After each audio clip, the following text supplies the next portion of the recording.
Um, how about we start? How about we play a game of Vampire? I have, as usual, I have a little reading for you here tonight. There's a poem called Coyote, appropriately enough, by Suzanne Langlois, and I don't know if it has anything to do with what's going to happen tonight, but you never know. In the dreams, I look down in my arms, and they are legs. I do not wear clothing, but I am not naked. My mouth opens nearly from ear to ear and contains no words. In the dreams, I don't need words in my mouth. My teeth are sharp enough to speak for themselves, to take what they want without asking. In a den somewhere, a creature sleeps and dreams her body bald. She howls in terror, and strange sounds come from her throat. They sound like, "My God, why have you forsaken me?" She rises to join her people, but they back away snarling and then turn and run. She tries to run with them, but they disappear into the trees, and she cannot catch their scent. Her nose is deaf. In the dreams, I leave my bedroom through the claw torn screen. I follow an anguished cry I can hear with my nose. It leads me to a den where a naked woman rocks on her haunches and howls her aloneness. Her eyes are wild, but her body is not. It is a trap she will die in. The dream always ends the same way. I wake just as a bullet opens the body I was wearing a moment ago. Always, it takes a long moment before I can move my limbs, which are numb and stiff, as though they belong to someone else. Always, I am unable to make a sound until I do, and then it is never the sound that I expected.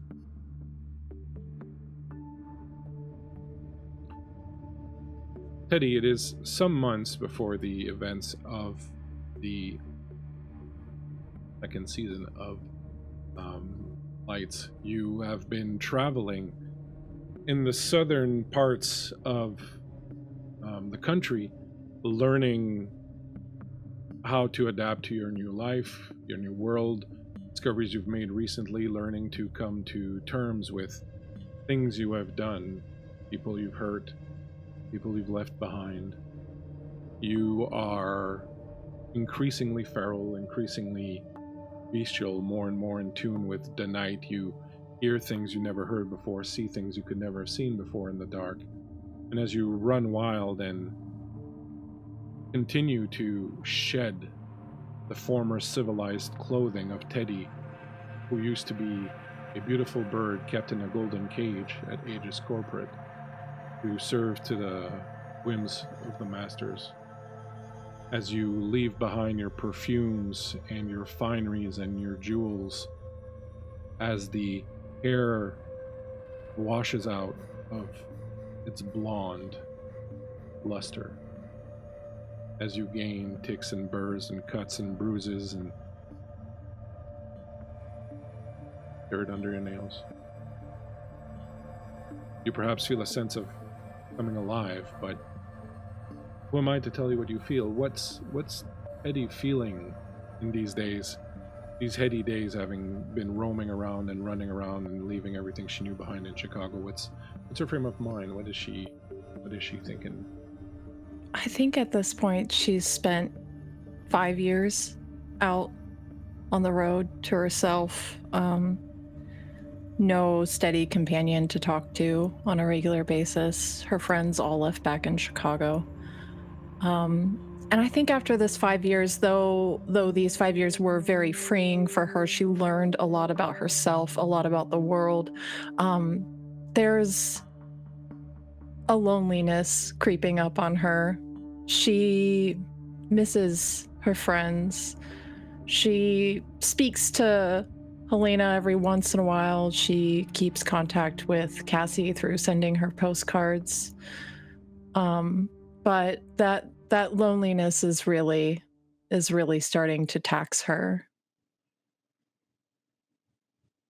You do have friends out here. They're not the type of friends you're used to. They have four legs and fur and long tails and snouts and sharp teeth, and they're unfortunately not very pack minded. They come and go. They do enjoy a lot of solitude.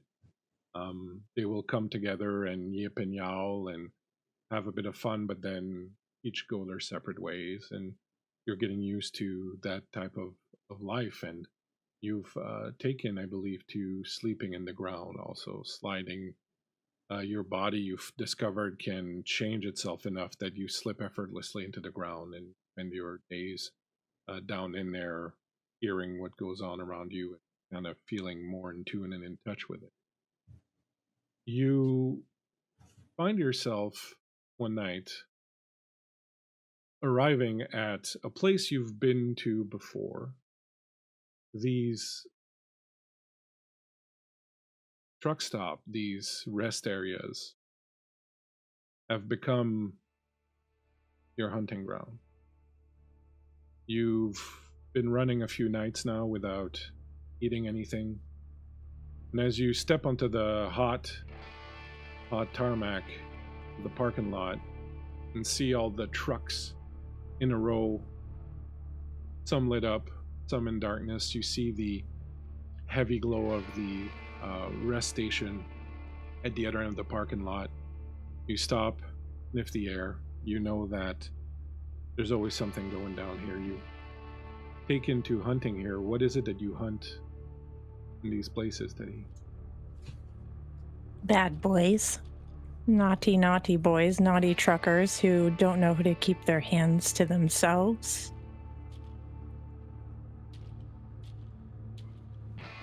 You've begun hearing things. When you go to some of these, you've begun seeing signs. The women and men who work these truck stops have been increasingly talking of someone they called Coyote, someone who helps them, someone who watches over them at night. They say that just the mere mention of Coyote's name keeps some of the rougher clients in their place, keeps the workers safe. You've started seeing little symbols like a half-drawn coyote head. You've seen little altars as the working men and girls of these places will leave out little offerings, which you may or may not touch, but they will leave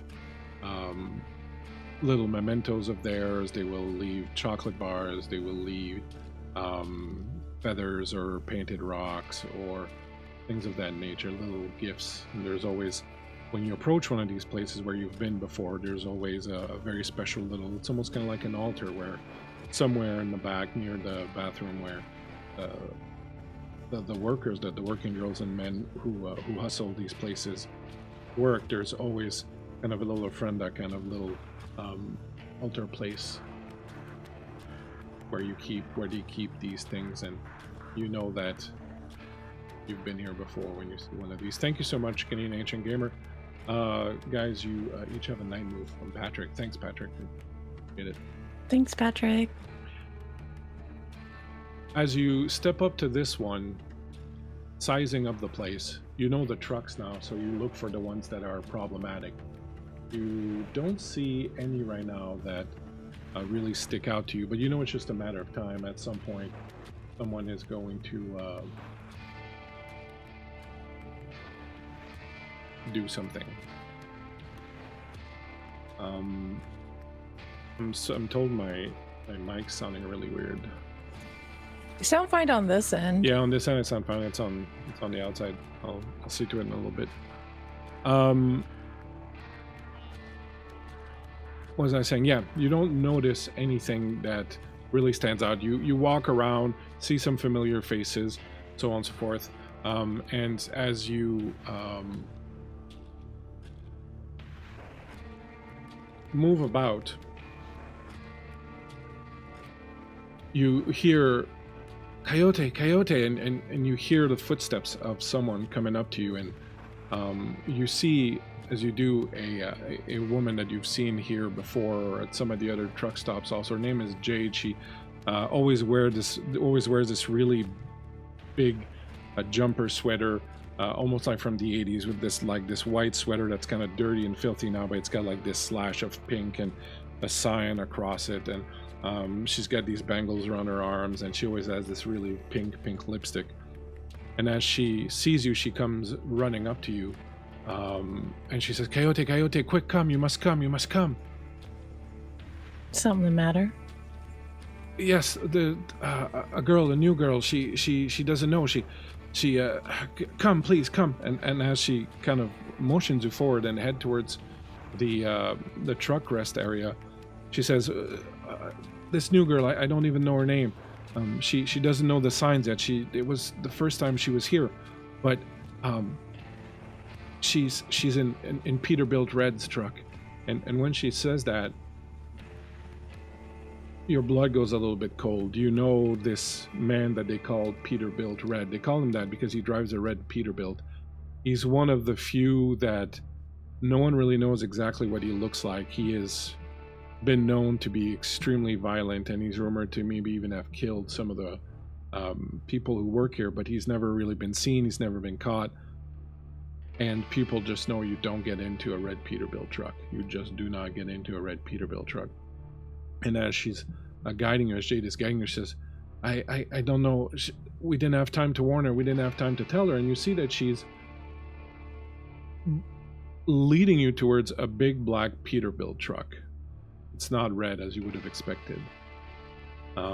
This truck is brand new. There are no markings on it. And even the little marks that they leave, that the girls leave on the side of the gas tank, the little inconspicuous mark that tells other girls do not go in this truck, there's none of that. Like, it's as if this truck had just rolled off the assembly line. How do you know it's him? Sorry. We got word just from one of the truck stops in New Mexico that he had changed trucks. Apparently he sold his red truck about a week ago, and he's been driving this one since then. We've just been watching all the black Peterbilt trucks coming in, trying to figure out which one it is. Son of a bitch. How long's she been in there? Not long, 15 minutes maybe. All right. It's that one over there. Yeah. Go. Get back a little. Let me take care of this. She steps away. The truck stands there, and it's kind of parked at the end of a row, and it's a little bit kind of further back than the others, and it's in like a darkened area. There are lights everywhere, but this one happens to have like the lamppost is not working correctly. The light is flickering on and off, but it mostly stays off, and the truck is just parked there. And as you approach it, you kind of get this feeling of like approaching this, this dangerous like panther or something, this giant cat that would just be laying there next to like a pool of water, and you're like trying to sneak up on it. And it has that kind of very menacing presence that you can't help but feel as you approach it. What would you like to do? I think she's gonna creep up to the door to the cab, and she's gonna press her ear against it, see if she hears anything. As you approach,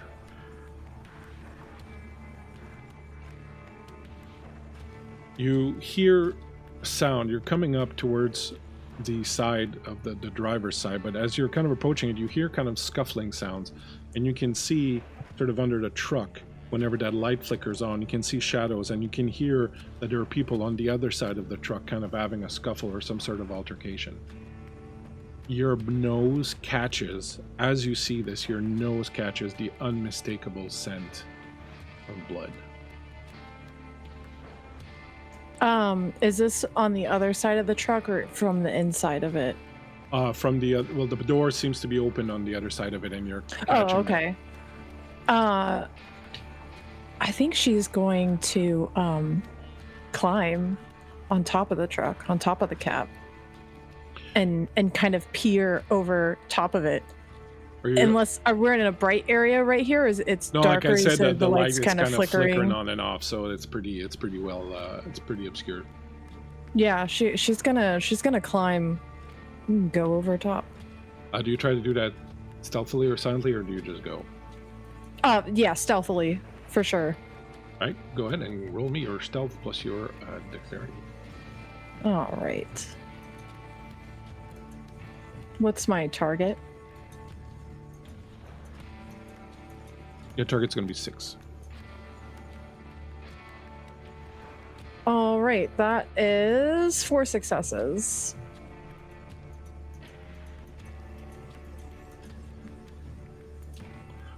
You are stealthy as the aforementioned prowling cat. As you climb up on top, of the hood of this this Peterbilt truck. And as you do, you notice a few things. One, you see a man, not too old, a beard. He's got like a long black coat. He's got like a white shirt or something white around his neck here. It's kind of hard to see in the flickering light. He looks to the door is open. The door to the cab is open. He is on the ground. He's got blood running from his mouth, and you can see standing over him the back of this man, a very burly trucker guy with this flannel shirt, this cap on. He's got sunglasses on. And as he jumps down from the side of the truck, and you kind of get the feeling that maybe the guy that's on the floor interrupted whatever's going on in the truck. He's got this big burly dude's got a knife, this big fold-out knife that's open, that's dripping with blood, and he's reaching down to grab the other man that's on the ground. I think as she's watching this, she can feel the claws on her hands starting to lengthen into those feral claws, and she is going to drop down onto this attacker from above and just kind of sink into him, almost like when you see a bird of prey pick something up with their talons. She's just sinking her feral claws into this man's shoulders as she's dropping down onto him to kind of lock him in place. Excellent. Go ahead and give me your brawl plus dexterity. Okay.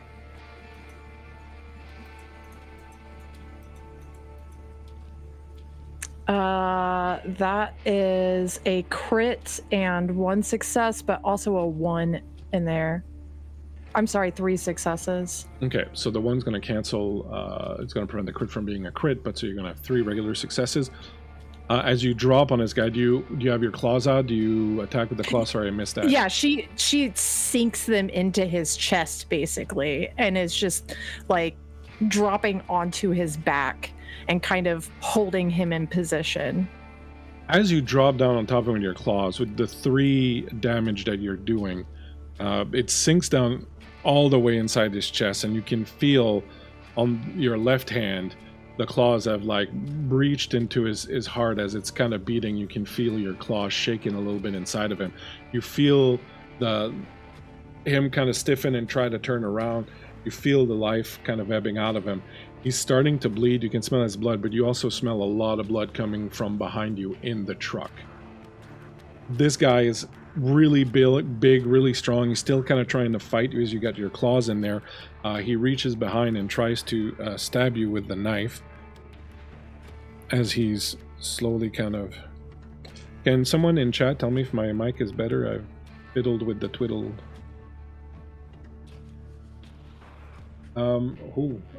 He's rocking and rolling with 5 successes, including a 10. Yeah. So the knife comes in, and it goes into your ribs right under, and it kind of jerks up. Go ahead and give me a... you can roll your fortitude. Sorry, your stamina. So give me a number of dice equal to your stamina. Okay. Your target is going to be 6s. That is 1 success. All right. You take 4 regular wounds. I'm sorry. You take 4 regular wounds, normal wounds, as the knife kind of sinks into you and kind of rips through. And as he pulls it out, you feel something. It's barbed. And as it pulls it out, like it rips out like huge chunks of flesh under your rib. You can, if you want, you can spend 1 blood to heal one of those normal wounds right away if you want. Yeah, I'm gonna go ahead and do that. Let's see how much blood you have. Let's start by doing that first. Give me roll a d10, would you? Okay. That is a 7. Right, so you're at 7 blood as this encounter begins. Okay. You can spend 1 blood if you want to heal, as you can feel that he's dying, but he's like kind of just ramming and kind of moving that knife, and he's just really tenacious. He's really big and really strong. Instead of spending 1 blood, can I just borrow that blood from him? You can definitely make an attack to sink your teeth into him. Go ahead and Is give me is the other gentleman still present, or has he fucked off? No, he's still very much present, and in fact, he's kind of skittered back a little bit, but now that he sees you struggling, he tries to get up, and as you look at him, you kind of see that it kind of looks like a priest collar, but it's clearly not a priest collar, but like you could really kind of, quickly looking at it, you would think it looks like that. It's definitely meant to kind of give that idea in some ways. But you can see him kind of getting up, and he looks like he's going to lunge and try to grab the guy's arm that's holding the knife. I think Teddy is going to smile in an unsettling way at him, especially after she's just taken this stabbing right to the ribs. And she's going to kind of cant her head to the side, her fangs bared, and she'll look at him and say, "Run." And then she's going to attempt to sink her teeth into the neck of the man she's on. All right, go ahead. You're going to give me, again, a dexterity plus brawl, but I'll give you 2 extra dice since you're kind of holding him already kind of firm. You'll get that advantage on him. Beautiful. What's my target here? Target's 6 still. Okay, so I've got 3 successes. You bite down into his neck, your fangs ripping down into him. As you do that, you feel the last of his life kind of give out, and the blood starts to flow into your mouth. You can take a blood point back as you start to drain him. As you pull on him and you start feeding on him, you get this weird sensation. His life is leaving him. He's dying from the wounds that you've given him. And I would think it's maybe the first time that you're doing this as the person is dying, and you have this strange fleeting thought for a moment. What would happen if you were to do this, and because he's dying as you're doing this, if you were to absorb his soul? And you kind of shake your head and figure that this is just a silly thought, but you keep drinking from him. You notice that the other man that was standing in front, that was fighting off this guy earlier, is kind of staggering back, just standing there looking at you. He doesn't seem too phased. He moves over and kicks the knife away. And then as you're drinking, so you can tell me how long you keep drinking. So you've gotten 1 blood point now, okay? Okay. As he's dropping to the ground, the man looks at you for a while. He doesn't seem frightened or kind of disturbed or anything. And then it's like, oh, like he forgot something, and he kind of rushes past you and he climbs back into the truck. What would you like to do? Do you want to keep drinking some more, or do you want to do something else? So I have 1 blood point back. Can I instantly just transfer that into 1 point of healing? Yep. Okay, cool. I'm gonna do that. She's instantly going to tear away from this man's neck, but not like remove her fangs. She's literally biting down and ripping away so that when she drops his body, she can ensure that he's gonna bleed out and die, that this is the end of this man. Yeah, it totally is. You spit out the chunk of flesh that's in your mouth, and this guy is dead. Like, he got so much blood that's leaking out of him, he's not even moving anymore. He's completely dead. And she's gonna spin around on her heels and instantly climb into that cab behind this man. Deb, you have no clue how you got here. Everything is such a blur. It's really strange because before you decided to come here and do this job, before circumstances pushed you to the point where you had to come here and do this job, you tried to talk yourself out of it. You kept coming up with reasons and ideas why it was a terrible idea, and one of the ones you kept coming to was you might get killed in the back of some truck and no one would ever find your body. And here you are, you're lying there. The guy seemed nice. He was even younger and better looking than most of the guys that you'd encountered. He brought you in here. Before you knew it, there was something sharp and hot at your throat, and you didn't even have time to feel fear. All of a sudden you felt like your entire front of your chest, your clothes were getting drenched and wet. You heard a scuffle, you heard a door open, you saw the light inside the cab, And as he moved, you felt a tearing at your neck. Kind of like you would imagine, I don't know if you've ever like caught your skin in a piece of jewelry or something, but like something like that would go throughout the entire. It was almost like insignificant. But you haven't been able to move since. You're lying there and you can smell your own blood and you know you're completely soaked in it and you can feel your heartbeat slowly going away. You're starting to think it might be time for a nap. You're starting to think it might be good to sleep a little bit.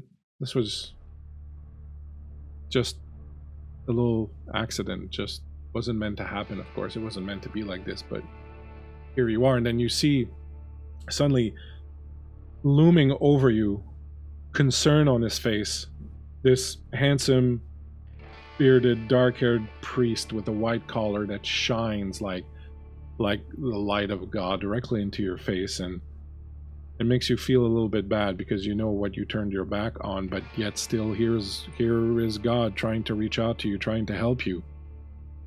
He's putting his hands on you, he's pressing at your neck, trying to stop you from bleeding. You're pretty certain you're gonna die.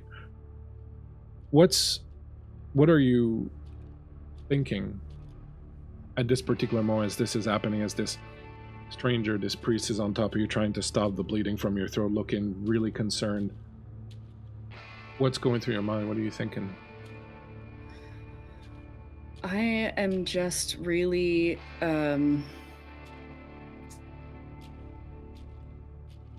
broken at the place that I found myself. I have had a tough go of things lately, but this was supposed to be just a quick opportunity until I could get back on my feet. And you know, I left so many things behind, and I just feel so sad and so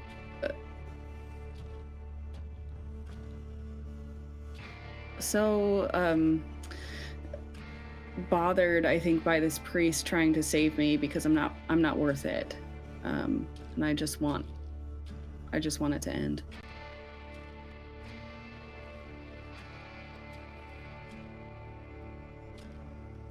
Creep, you climb into the truck.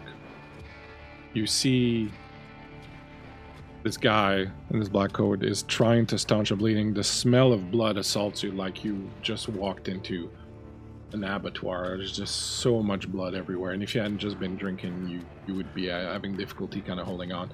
There's a woman there that he's trying to help out. What do you do? Do I know how critically wounded she may be?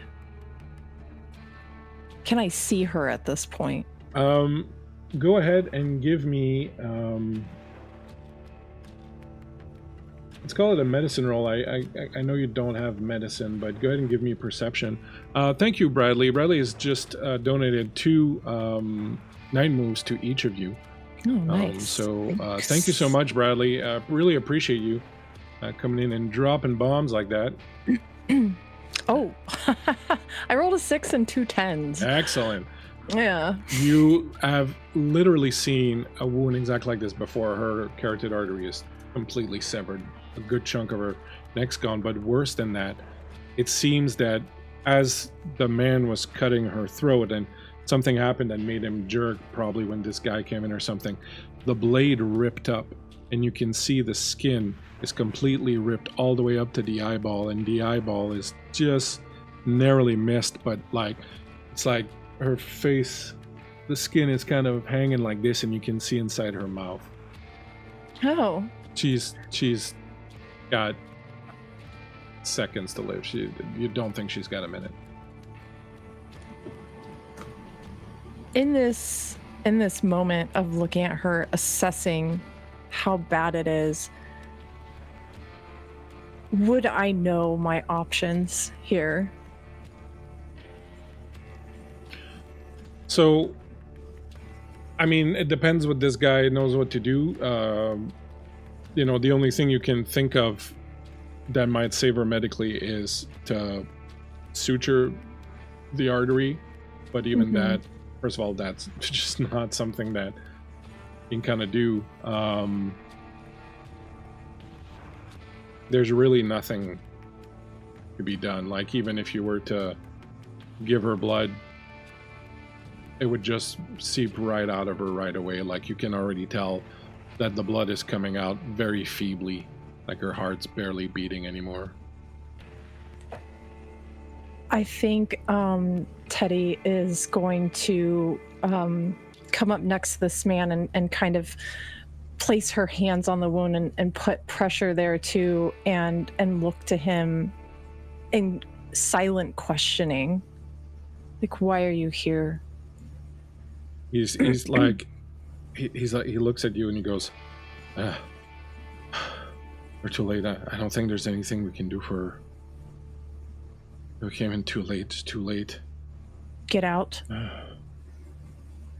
What? Get out. He looks like at first he maybe wants to argue, but then he gets your tone and he kind of pulls away from you, opens the other side of the truck door. He opens the driver's side. He opens and he goes to get out, but then he stops kind of halfway out and looks over his shoulder. I think when he looks over his shoulder, he sees Teddy bringing her wrist up to her own mouth and biting into it, releasing a flow of blood before she kind of snaps her head back at him and says, I told you to get the fuck out, shut the door. Says, can't do that to her. You don't know what she wants. And she's gonna press her wrist to April's mouth. He watches for a second and then he steps out, closes the door. April, you are waiting for that light at the end of the tunnel. You've always been told that when you die, there's a tunnel and then there's a light at the end of it. And you're waiting for it. And right now, it's kind of like you're floating. If you can imagine floating in a sensory deprivation tank in like really heavy, dark waters that, you know, you lie almost completely on top of, like you barely sink in. It's nice and warm. You keep waiting. You're kind of spinning on yourself and waiting for that light. And then all of a sudden, there's this burning sensation in your mouth. You taste something that at that first taste of it makes you want to retch, but then immediately after there's this warmth that spreads through you. It spreads down into you, and it's almost kind of like the first time you had like the most rip-roaring orgasm you've ever had. Like, it's that full body kind of euphoric sensation that makes you kind of forget who you are and where you're at, and there's just like this entire skin tingling sensation, and it keeps coming and keeps coming, keeps pouring down your throat. And as it goes down your throat, it's kind of like the sweetest, warmest bourbon you've ever had, just burning perfectly down your throat and into your stomach. You see not what you expected. It's not a long tunnel, it's just a light. It's just this single solitary square light. It's a square light.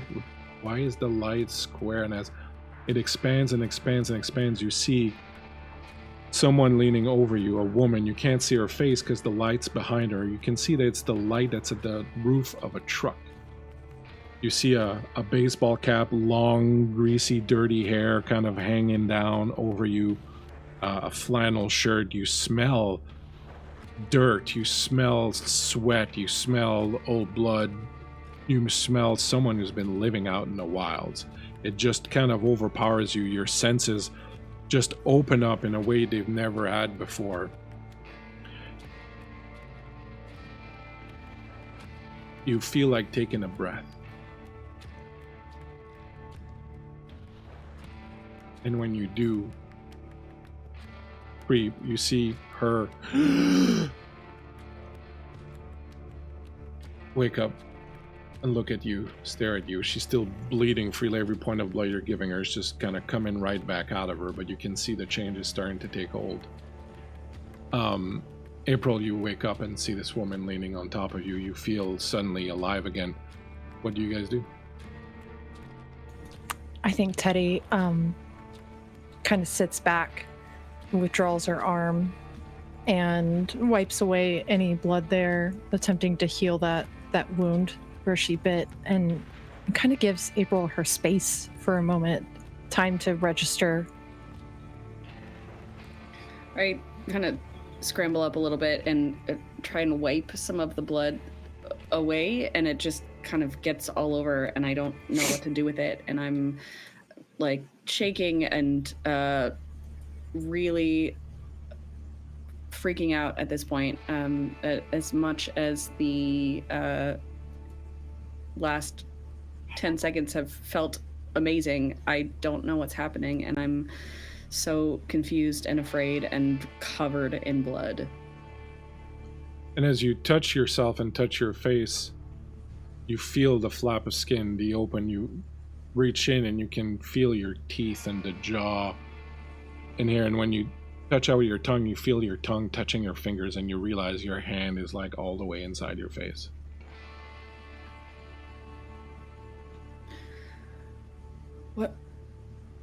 What is happening to me? Who are you?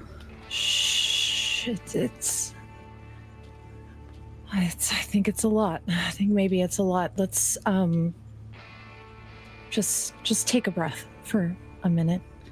Do you remember anything? That I can feel my tongue. Yeah, don't. And she kind of like takes her hand and guides it away from her face. Don't. We can fix that, but you're alive, in a sense. What do you mean? How? Do you remember what happened to you? I was trying to make some money, and this guy seemed really nice, and he, brought me back here, and the other girls, go to trucks, and I don't know, I don't remember anything past getting into the truck. Yeah, well, he wasn't as nice as you thought he was, and the other girls didn't have time to warn you.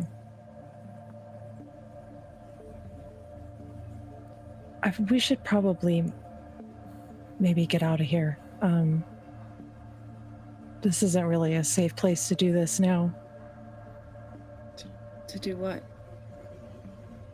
Sit, talk. The door is still open from where she climbed in, I assume. Mm-hmm. Like, yeah. And you can kind of follow her line of sight as she like looks down to the ground where the man is dead. Someone's gonna probably come out here at some point. Oh God, did you do that? Yeah, I did.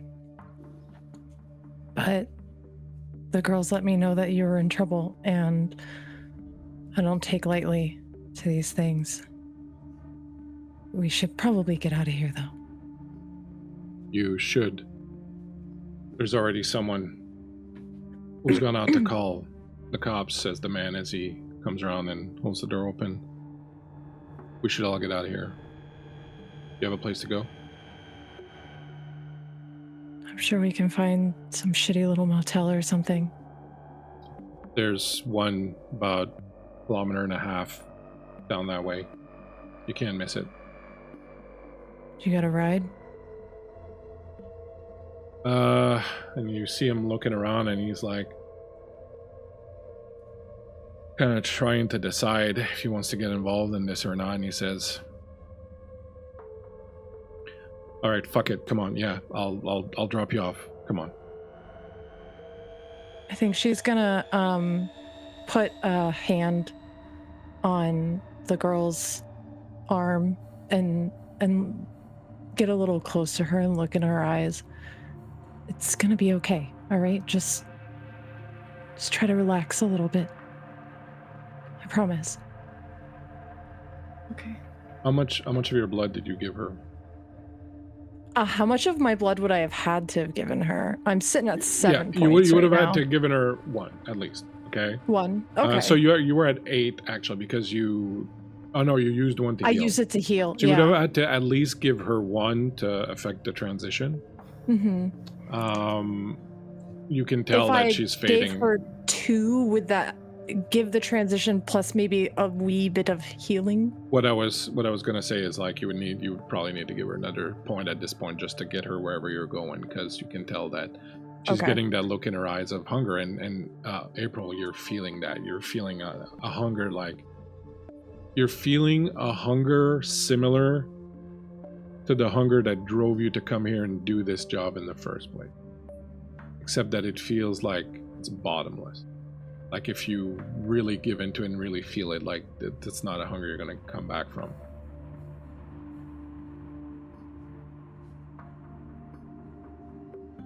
Yeah, I give her 2 points for sure.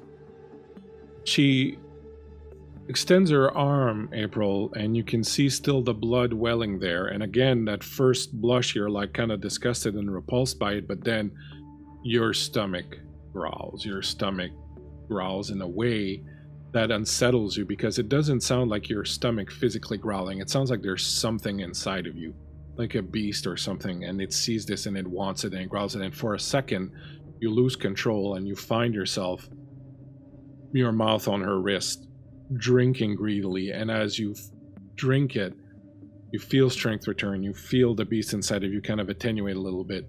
You feel a tingling sensation as some of the wound that's here starts to kind of close up a little bit. There's still flaps of skin kind of open. It's not complete. It's going to take more than that. You were at mauled, Deb. You can now be at wounded.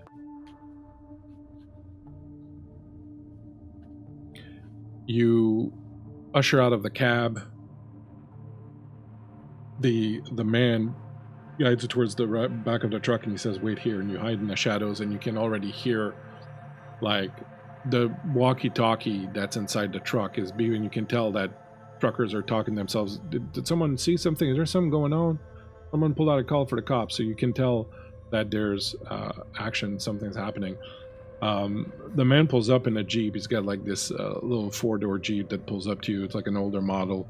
He opens up the door and he says, "All right, get in. I'll drop you off at the motel. Come on, get in." I think Teddy's gonna help the girl into the back, and Teddy's gonna take the passenger seat on the way there. As you sit in the back seat, April, watching the truck stop proceed behind you, and literally everything that you think you knew about what the world was like and what your life was going to be like, what's going through your mind as that hunger returns and starts to gnaw inside of you, and you're still kind of absent-mindedly playing with this wound and touching your teeth inside of it? What's going through your mind?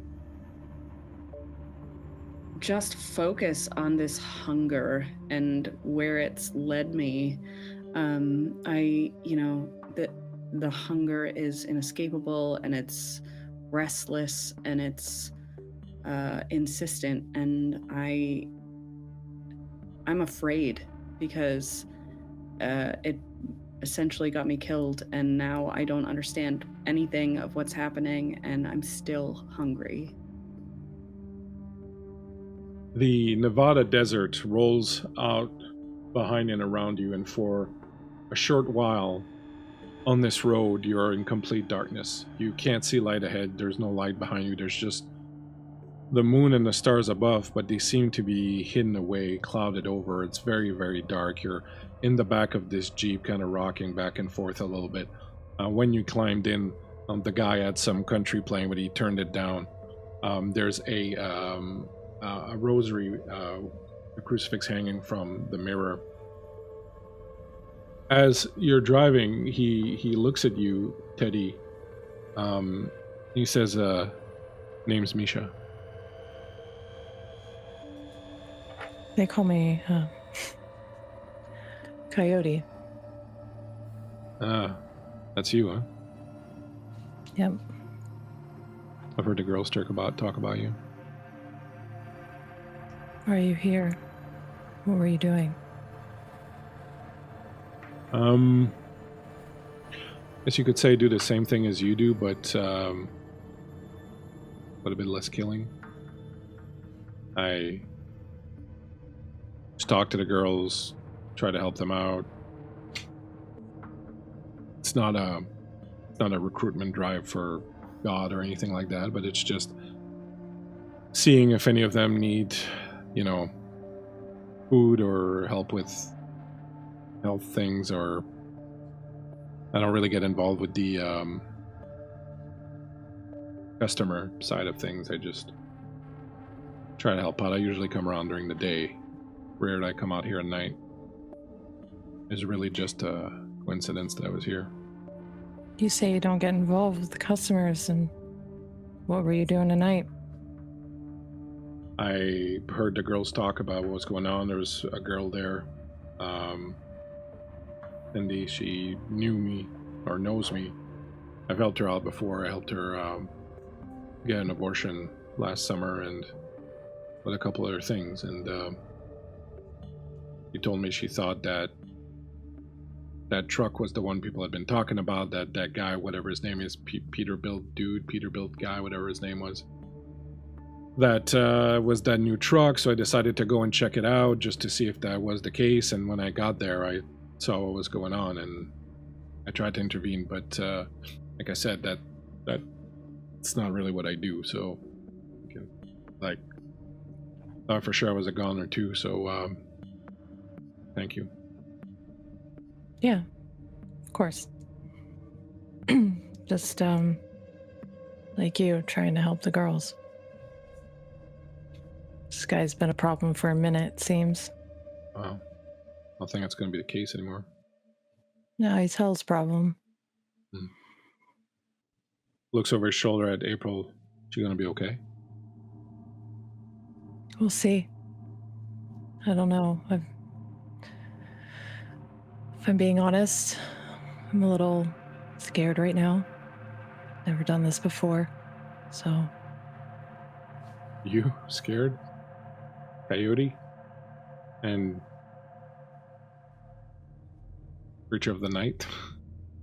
I don't know what you guys call yourselves, but... It's healthy to be a little scared. Sometimes it's the only way to feel alive, right?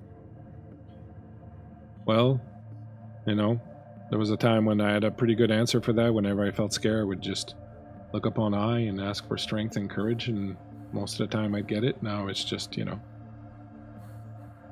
of getting by on my own, and it takes a bit of getting used to.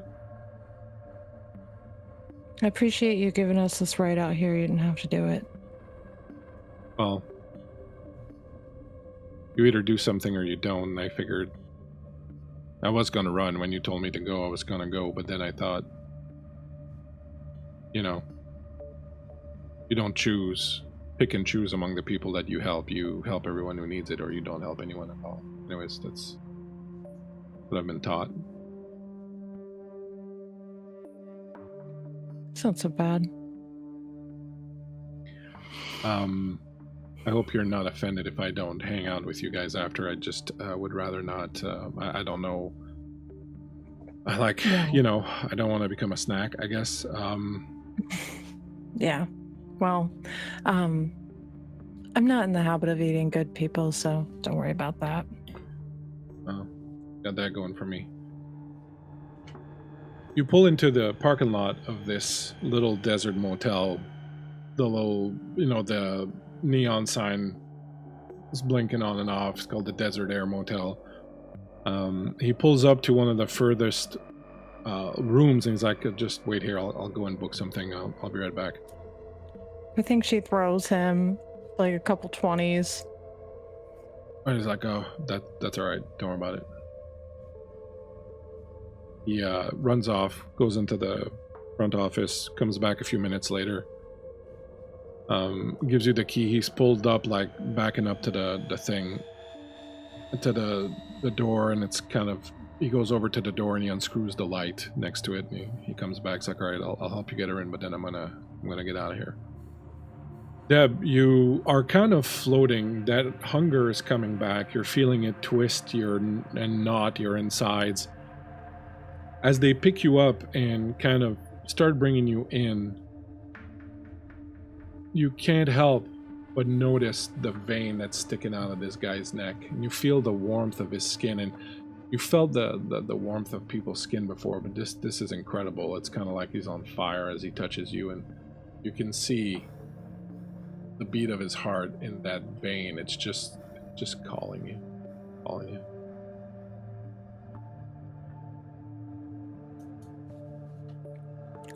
I think I look over at Teddy.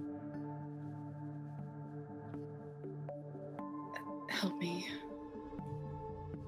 That's what I'm trying to do, so hon. Hungry. Like, hey. He helps you bring her in, and like he's really like, he puts her down and he steps away really quickly. And he goes over to the door. Says, I'll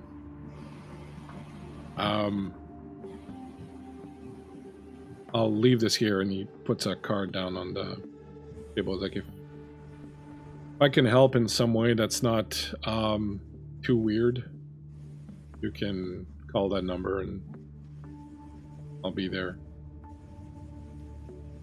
Yeah. Thanks. You should probably get out of here. I don't want anything to accidentally happen to you.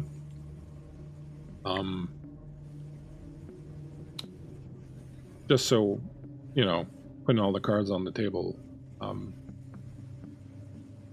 my sister, Nadia, was killed by one of your people. That's why I kind of know. I don't hold a grudge. She kind of asked for it. But, you know, just thought I'd let you know what was what. Sorry about that. Yeah, well, we all gotta take responsibility for our decisions and our actions. Take care of her. That's true. She didn't ask for any of this, so... Most of them don't. That's why I'm here. Did you? Most of us don't. He smiles and closes the door, and then you hear the Jeep take off a moment later. Deb, you're fucking hungry. You are like shaking. You feel this thing inside of you that is telling you she has blood. She's giving you blood. Why isn't she giving you blood? Why isn't she giving you more? She knows you need more. You should take it. You should take that blood. It's yours. You should take it.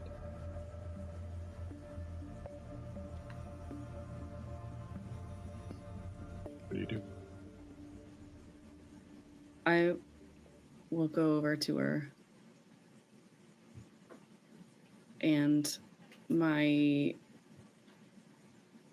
teeth start to bare a little bit.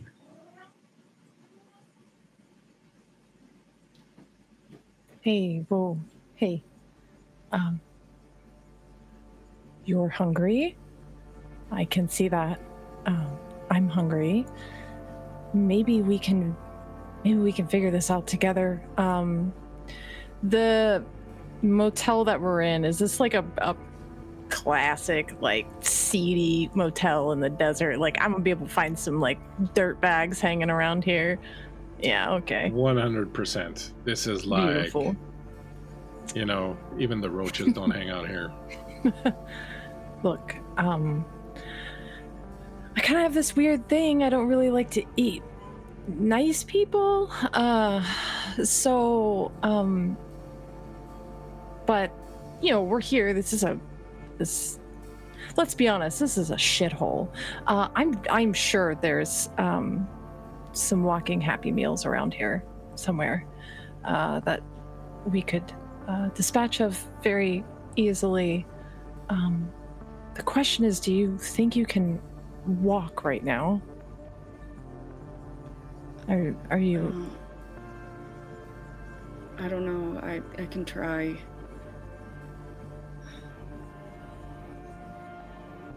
I need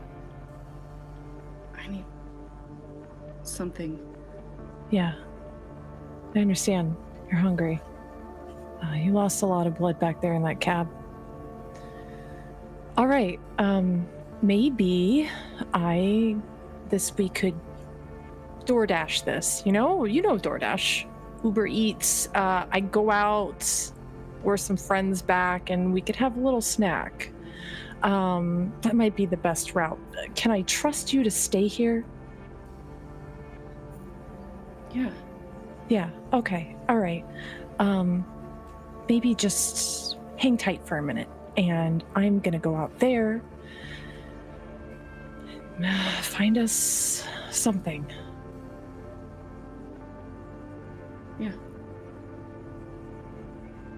I think she's going to grab the key to the room, and she's gonna step out and start perusing the area. Go ahead and give me an investigation. No, give me an alertness and perception roll. Okay. What's my target? 6. That's 4 successes. Excellent. So you start going around, listening to the various rooms, looking at the vehicles and all that. A lot of them, it's just quiet, dark. It's very late. It's like, 2, 3 in the morning. One of them, you hear someone crying. You move on. And another one, you hear an argument. There's a man and a woman arguing. The woman is saying, like, we had the budget, we're supposed to stay on budget, now we can't even fucking get out of here. And he's like, I was on a fucking hot streak, what the fuck are you talking about? You're the one who wanted to come here in the first place. Having a pretty heavy row. And then the other thing that you see as you're walking through this parking lot is the man that's manning the front office. That's kind of what you got on the menu right now. Oh no. Well, shit.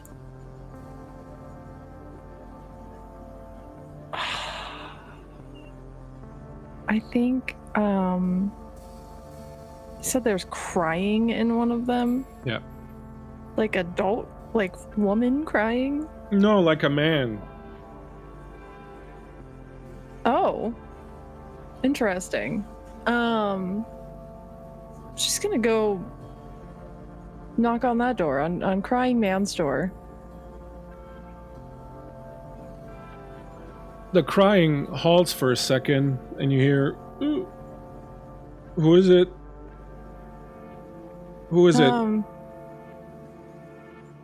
I just, your neighbor over here, I just sound real sad in there.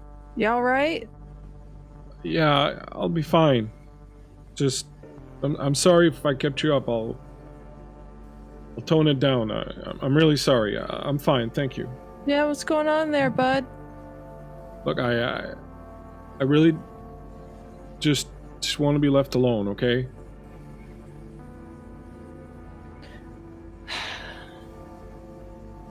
Fuck.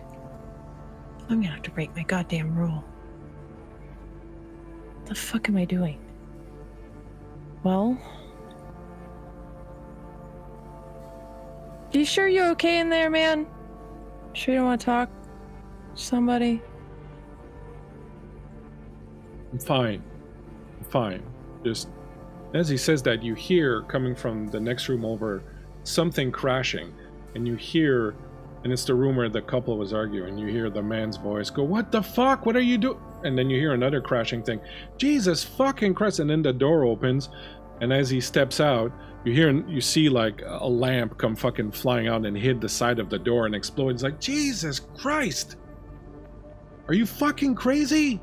How many times do I have to fucking tell you? Don't fucking hit me like that. And this woman comes out. She's This guy is like kind of he's got like a sleeveless shirt. He's got a bandana with a baseball cap on. He looks a little bit like a shorter version of Tommy Lee from Motley Crue. You know, he's got earrings and like a fighter hat and some tattoos on his thing. He's got like a flannel shirt wrapped around his waist. He's kind of really skinny. He's got these boots on.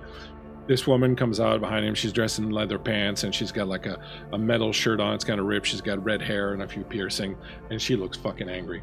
And she's fucking like coming after him. He's like, look, I don't fucking, just fucking stop hitting me. And she's like, you fucking lost all the money we had. You lost everything that we had. Now we can't even go back home. And she fucking hauls out and she decks him one, and he's like, ah. And he's just kind of like trying to back away from her. I think Teddy is gonna lean against the wall there and kind of cross her arms and watch the interaction between the two. Waiting, really, I think what she's waiting for is for the woman to give up and go back inside. You keep watching them as this fight kind of rolls out, and then you see like a light turn on in one of the other rooms, and someone yells from a room, get a fucking room, it's a hotel, there's a million of them here. You can see the guy behind the counter kind of leans out, looks, shakes his head, goes back to reading his magazine. Deb, you don't know what to do. You're scratching at yourself, you're going crazy, the walls are closing in on you. This thing that's inside of you is telling you that it can smell blood. There are people next door. There's a room next door. There's other people around. Why are you waiting? Why are you waiting? You have to go out there and get it yourself. You have to go out there and get it, or she's not going to come back. She's not going to bring it to you. And even if she does, she's going to take most of it.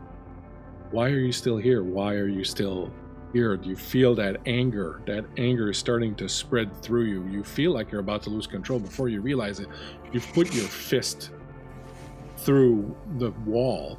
And the fucking plaster and the sheetrock behind it has just completely collapses. And you don't know anything. You're just angry, and you can feel this thing that's inside you, this beast, is spreading, and it's almost like its arms are spreading out and coming into your arms, and its legs are spreading out and coming to your legs. It's almost like it's taking over. You hear outside people screaming and some stuff going on. What would you like to do? I told Coyote that I would stay, but didn't have necessarily the intention of staying, because I know what hunger does and what it feels like, and the more it takes over, the more I'm unwilling to wait. And so I will leave the room and look for anything. You step outside into the parking lot. You see Teddy leaning against the wall watching this couple fight. And as you do, you can literally smell their blood through their skin. Teddy, you just see a blur next to you as you see April rush past you, jump the woman, drag her down on the ground. And from your vantage point, and you know that right now she's not really in control of herself, and you know that she doesn't know what to do. You can tell she's got like her face kind of like buried like around the woman's neck. The woman's trying to push her off of her. She doesn't really know what to do. The guy's like, what the fuck is going on? And he's kind of like backing away from it. Does anybody else see this? Right now, everyone is doing that, man, just fucking pretend it doesn't exist kind of thing. How far is the woman from the door of their spot? Not very much. So if you can imagine like a motel, right? There's like the little sidewalk, then their car's parked there, so they were just like on the side of the car kind of thing, so maybe like 10 feet or something like that. Okay. I think Teddy is... She's gonna... How far out is the man? He's just a few feet away, and he's kind of backing and coming towards you. As he's like, what the fuck is going on? She's gonna... how far is she from her own door right now? Like it's the next. There's the crying man's room, and then there's your room. Okay, cool. Yeah, she's gonna she's gonna rush over to her door and open it up and look at the guy and go, "Come on, get in, get in, get in." Like, what the fuck is that? Your friend? What I don't know who the fuck she is. Some fucking weirdo, but you might want to get in because it looks dangerous. He looks at it and you can see he's kind of weighing his options, and then he looks at you. Then he looks back at his girlfriend. Then he looks at you. Hey, and he gets into your room.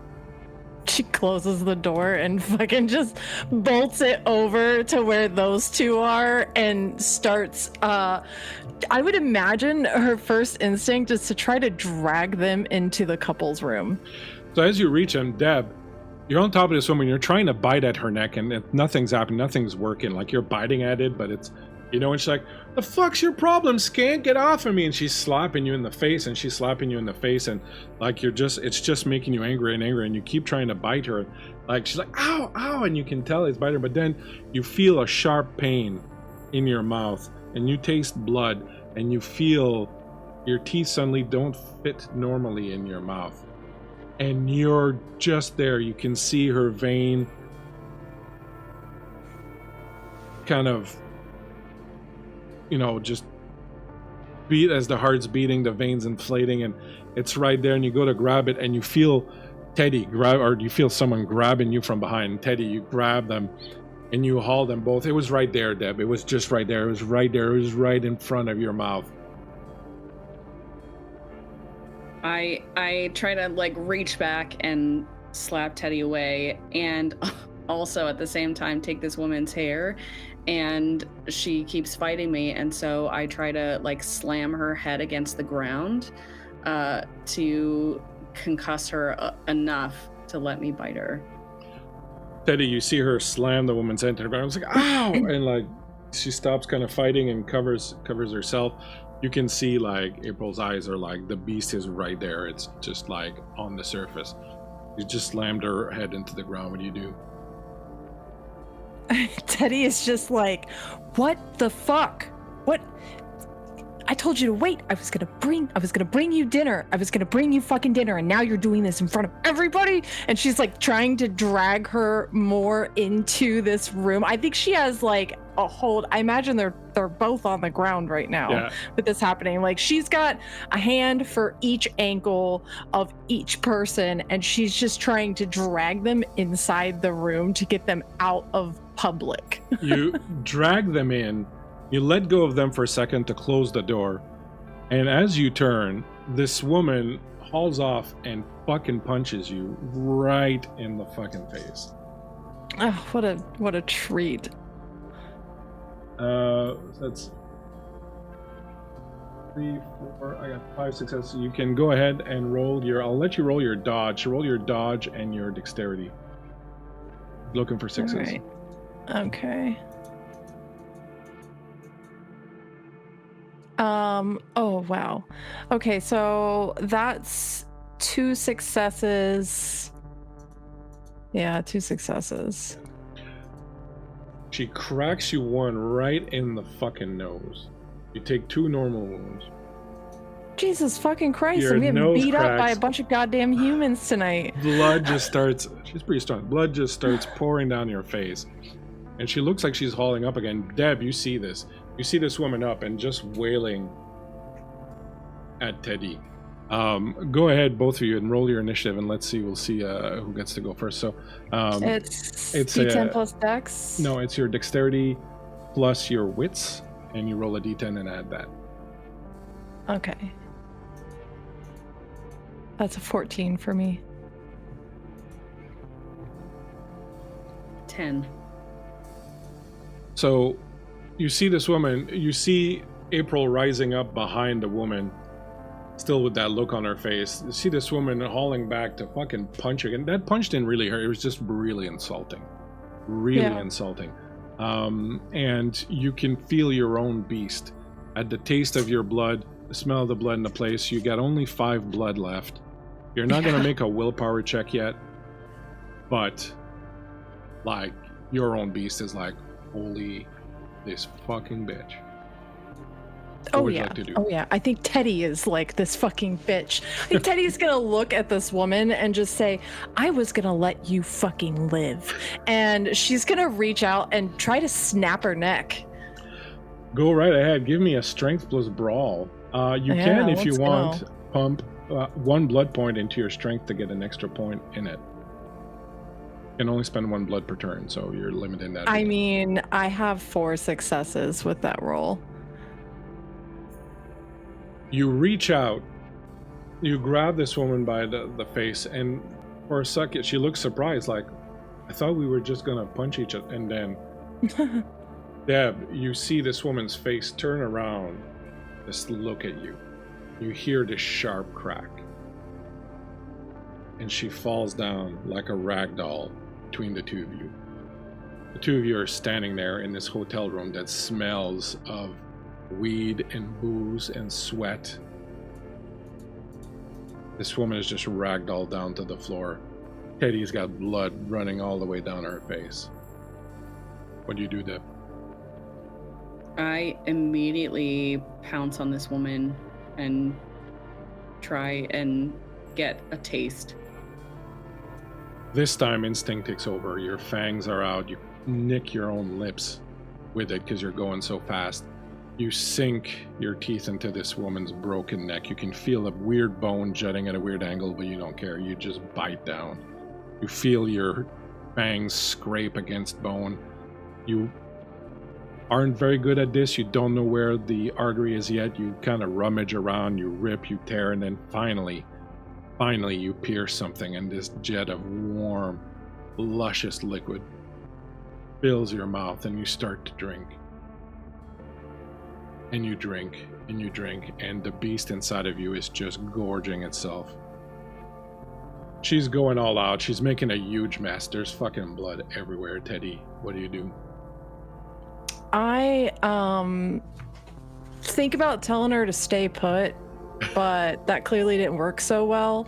So Teddy's gonna, once she sees her drop, Teddy's gonna turn tail and walk out the door, shut the door real quietly behind her, and she's gonna go back to their room where that man is hopefully still waiting there for her because she too is hungry. You walk into the room. He's in his boxer shorts. He still has his bandana on, and he's This lying fucking down on the asshole. bread. He's put some coins in the little thing that makes the fucking bed vibrate, right? Bed vibrate, and he's lying down on top of it. He's like, "Hey, is it done out there? I don't hear fighting anymore." Yeah, what are you doing in here? What's going on in here? She looks down at his shorts. He's like, "Oh, I thought that we were gonna." Oh, you're trying to fuck? Yeah. I think she does one of these, the blood off her face, and starts lurching towards him. That And blood? she's not even gonna answer. She's just gonna fucking snap right onto his neck. Deb, you kind of regain control of yourself, and you regain not consciousness, but kind of, become aware of your surroundings. You are sitting on the floor in this dirty ass ratty carpet in this shitty ass motel outside of Reno. Your clothes are completely ripped up, covered in blood. You, from head to toe, you feel sticky. Your hair is matted to your face in blood. The wound is mostly closed on your face. In front of you are the remains of what used to be a woman. You've ripped and teared her apart. There's blood everywhere. You stop because you caught yourself lapping the blood out of the carpet, and that's when you were like, whoa.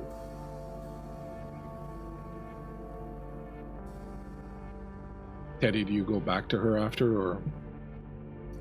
Yeah, I think Teddy goes straight back to her after. How many blood points would I have gotten from this man? We'll deal with that at the break here in a minute. Yeah. Okay, cool. You've gotten enough to heal up.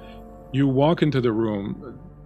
You see this scene in front of you. This utter scene of carnage, blood everywhere. The remains of this woman.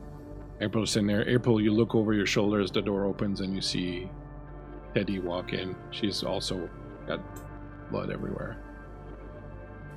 What do the two of you do? Couldn't have just listened, could you? April is sort of hunched on the floor with her knees pulled up to her chest and looks sort of horrified by her surroundings and herself and the state she's in. I think seeing this, Teddy's gonna soften quite a bit, and she's gonna close the door behind her and come over to you and kneel down. I think maybe we should get you cleaned up. And I don't think we can stay here tonight, but let's get you cleaned up, all right? Just, it's a lot to digest. I know. I've been there. I think April will just let Teddy lead her and will just, almost childlike, just go along with whatever Teddy says. I think she leads her into the bathroom, and she starts a warm shower and kind of helps peel away her clothes and puts her in and helps rinse her, and she'll go through this dead woman's clothes and find her something else, like the whole rigmarole. Yeah, you'll find they had suitcase and stuff, so the stuff's not necessarily clean, but it fits sort of fine enough. You will finish sort of helping her clean up, get some clothes on. It's still kind of quiet outside. Dawn is not too far off. There's maybe like a couple hours before dawn kind of comes up at this point. While she was finishing cleaning up, you've maybe moved the body or kind of try to dispose, but you realize there's no disguising the fact that this room's a fucking total abattoir, and your room's not much better either, because Tommy Lee didn't put up much of a fight, but you had a good snack. You finish cleaning her up, you get some clothes. What do? There's a few hours. I'm gonna look before and see dawn. if they've got car keys laying around. You don't find them here, but when you go outside and go back to your house, at your room, you find them in his pockets. My house. Your house. You find them in his pockets. Yeah, I think she's gonna I would imagine at this point, for the 5 years that she's been on the road, she may know some safe places. Yeah, your idea of a safe place is like a coyote, like a den somewhere out in the desert. Normally, that's kind of where you would go for. Right. But if you want something a bit more like kind of regular, you know of a place. There's a place a little bit deeper in the desert that you could find fairly easily. That there was like a movie that was shot there, and they built like this small town, and then it got abandoned. There's a couple of the buildings that are still kind of sitting, and you would be usable for shelter.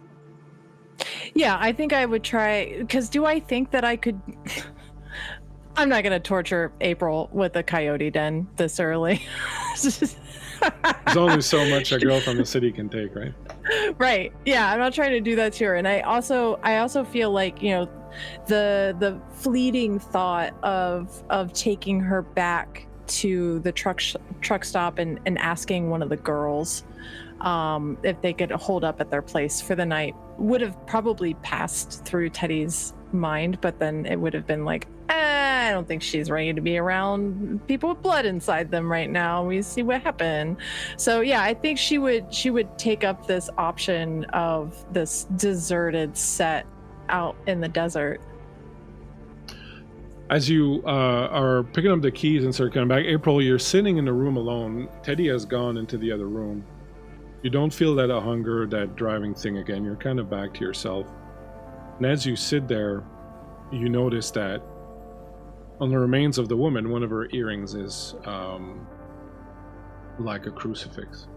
And all of a sudden, you start feeling this wave of guilt and remorse. You feel the way you did the first few times you transgressed, the first few times you committed sins, the first few times you did things you weren't supposed to be doing, and this wave of guilt washes over you. You feel like crying, you really can't. You're just sitting there on the bed kind of shaking as you realize the horror you've committed. When you come back, Teddy, you find April like this on the bed, sitting there just shaking and kind of looking with that 1,000-yard stare. Hey. And I think while she's saying this, she's like pulling a sheet over the woman. Hey, let's not focus on that right now, okay? All right, we gotta go. The sun is coming. And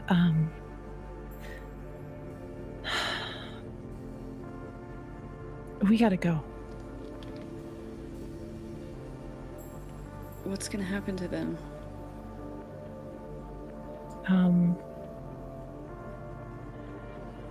I think it's already happened to them. I don't know. You got any beliefs? I used to. Well, maybe try to cling on to those for right now. And once we get somewhere safe, you can ask me anything you want, and we can talk about whatever you want. Anything. We need to get somewhere safe first. Yeah. Okay. I think she's gonna help her up. And she's definitely, like, you can feel her body language is changing. She's definitely softening more and more. Come on, I found their keys. I know a place not too far. Somewhere we can stay for the day. Okay. You'll go outside and get into their little Civic. And drive out into the desert. As you drive out there trying to beat the sun rising, April, you feel that sense of loss, of something, a part of you that has gone away, that feels like it's literally just dropping out of you and rolling behind you on the road as Teddy's driving this car like she rented it. And you remember that feeling of that hunger and that beast that was sitting there earlier.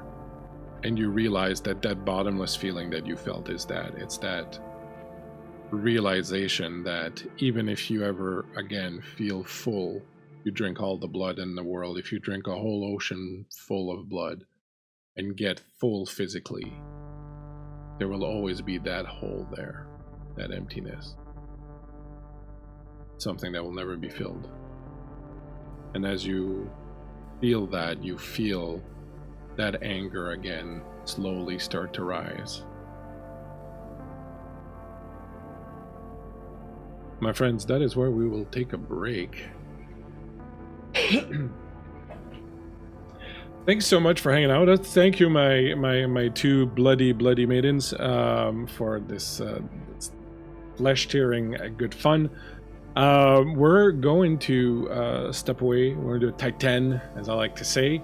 A little quick break, and then we'll be right back with these two amazing performers to see exactly what happens with that. So please hang out with us. Don't go too far.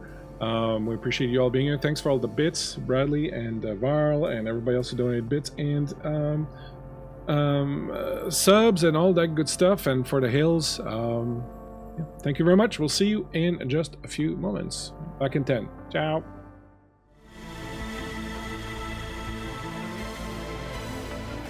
Just no respect. I don't get any respect. Just getting flipped off and no respect at all. Hey, everybody. Thank you so much for hanging out with us.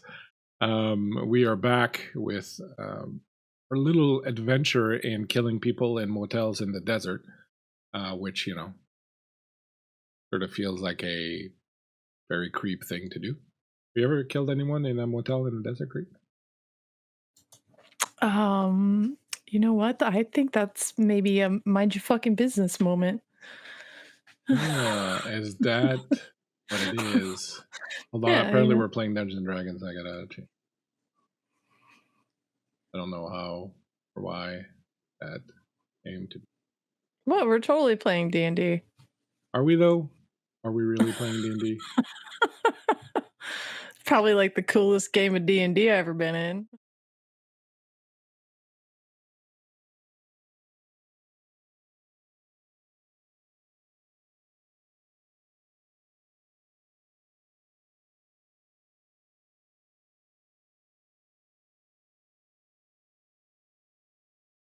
Pretend like that never happened.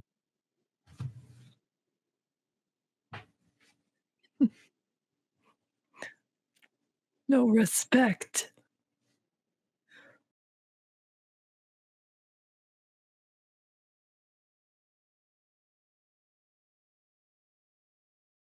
You're muted. I can't We can't, win. we can't win. disrespect you if you're muted. Can't win tonight. What's going on? Before the break, you were killing people in a hotel room. The infamous Coyote Teddy rescued April from a dastardly trucker killer, and was forced to embrace her in order to save her life. As this was going on, you met a man who was perhaps a priest, perhaps not a priest, perhaps an ex-priest named Misha, who took you to a hotel, told you that he knew about vampires because his sister had been killed by one, but that he didn't seem to be holding a grudge. You did your best to try and teach April a little bit out to, fend for herself, which led to a bloodbath. You eventually left the hotel that you were in and found your way to a little hiding spot in this little abandoned movie town, movie set in the middle of the desert. You spent the next little while sort of teaching April how to vampire, basically, in essence. You don't really know how much time has gone by. It's been a series of nights where you've just been trying to show her how to take care of herself, show what to do. One of the things that causes issues is that every night she wakes up with that wound because you embraced her while she was wounded. Every night she comes back the way she was embraced, and so every night she has this huge wound. So she needs a lot of blood. So you're constantly hunting and trying to keep her fed. We can say that at this point none of you have wounds, so you can erase all your wounds. And let's do a quick blood check. Go ahead, both of you, and roll me a d10, please.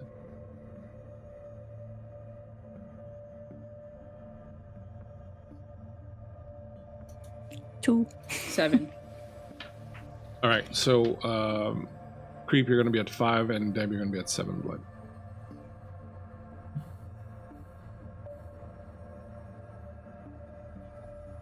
At one point, Creep, while you were out gallivanting around the desert and trying to teach your new friend here how to vampire, you were found one night by a coyote that you've met before in the area named Ruka.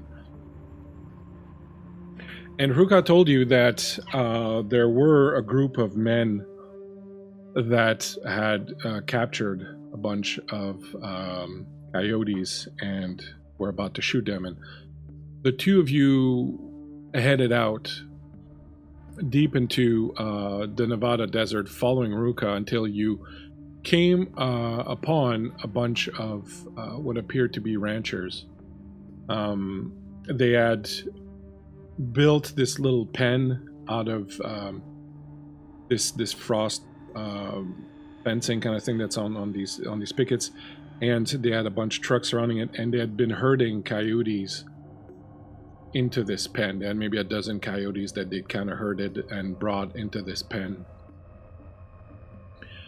And they were laughing and drinking and had fires going, and they started shooting the coyotes in the pen.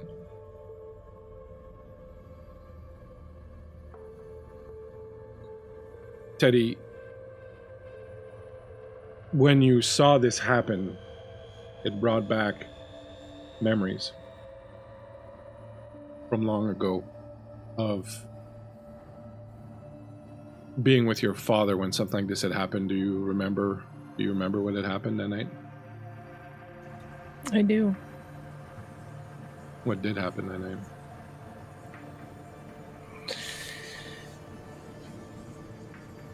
My father lifted that gun to shoot a coyote in the field, and I stopped him.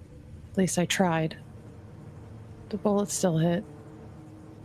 And I buried that coyote later on in the woods.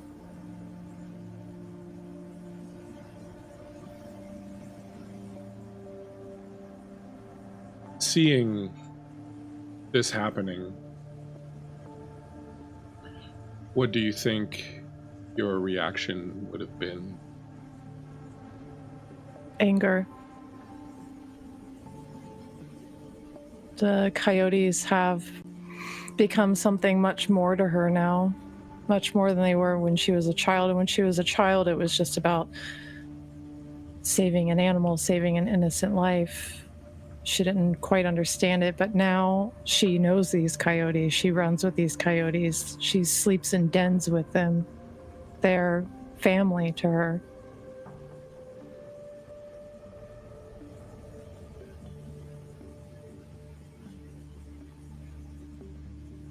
As you were seeing this happen, you felt that rage build into you. You felt your beast stir, felt that anger.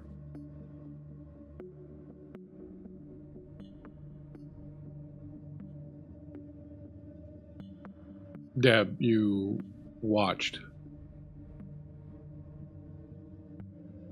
as Teddy became feral. You saw her face change, you saw claws grow out of her hands, you saw fur sprouting along her body. You watched her jump amidst these men in the darkness by the light of the campfire. This hellish scene of Teddy in full feral mode, clawing and biting and gnawing and destroying her way through these ranchers. What would your reaction have been?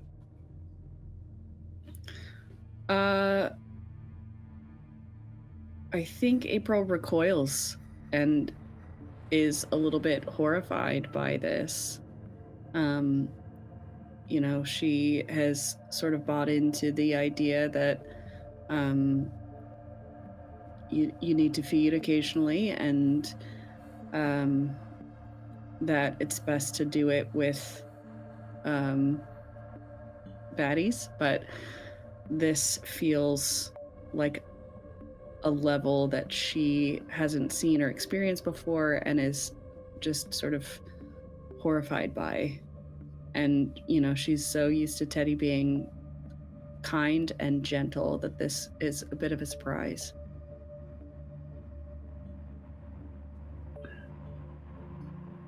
What do? Do you help her? Do you just watch? What do you want to do? I think I'll help her because she is the only person I have a connection to right now. And that feels stronger than pretty much anything else.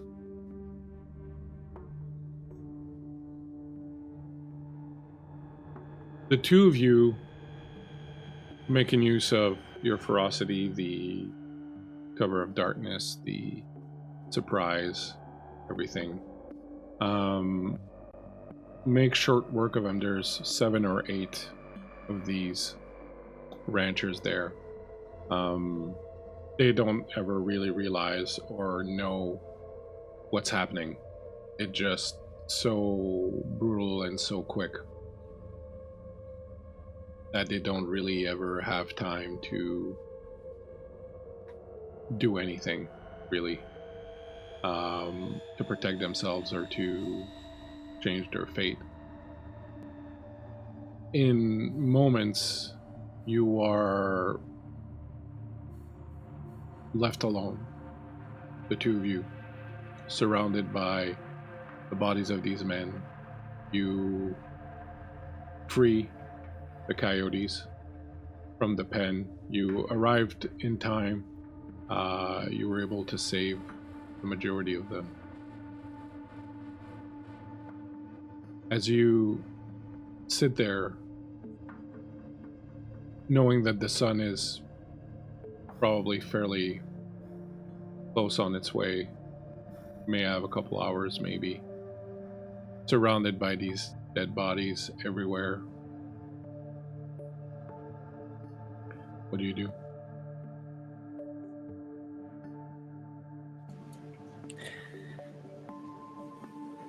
I think we're on a ranch, right? The ranch is a little bit further off, but somewhere around the area. You're like on the lands of the ranch. Okay. I think our first instinct is to bury the dead. And I'm not talking about the people, the coyotes. I think she would look around her, almost slipping back into that child who so many years ago buried that coyote in the clearing on her farm. I think April would see her kind of frantically searching maybe for some sort of tool nearby to do that with, maybe something the ranchers had on them.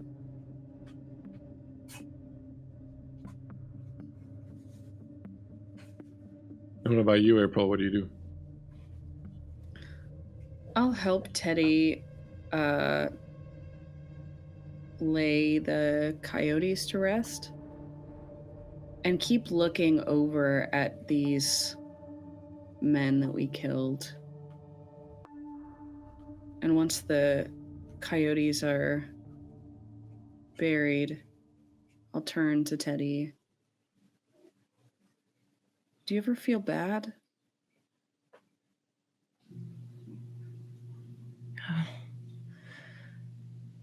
I mean,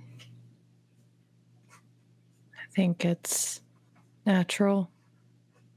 Yeah, I've definitely felt bad.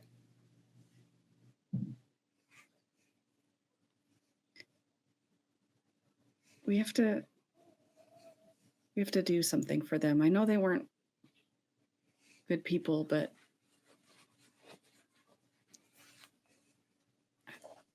we need to do something. Do you know of anyone that could give last rites, or?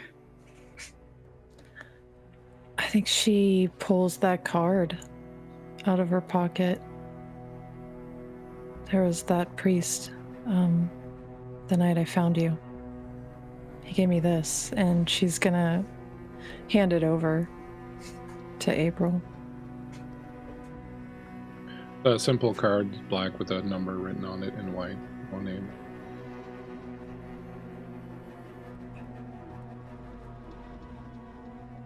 Are you okay with this?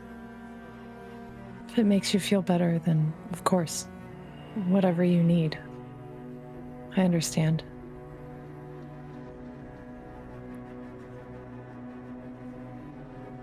Yeah, I think it would help me be okay with what we do. I'm sure the ranch is nearby. Maybe they have a phone. I don't really keep a cell phone on me. But these old houses out here in the sticks, they normally have landlines.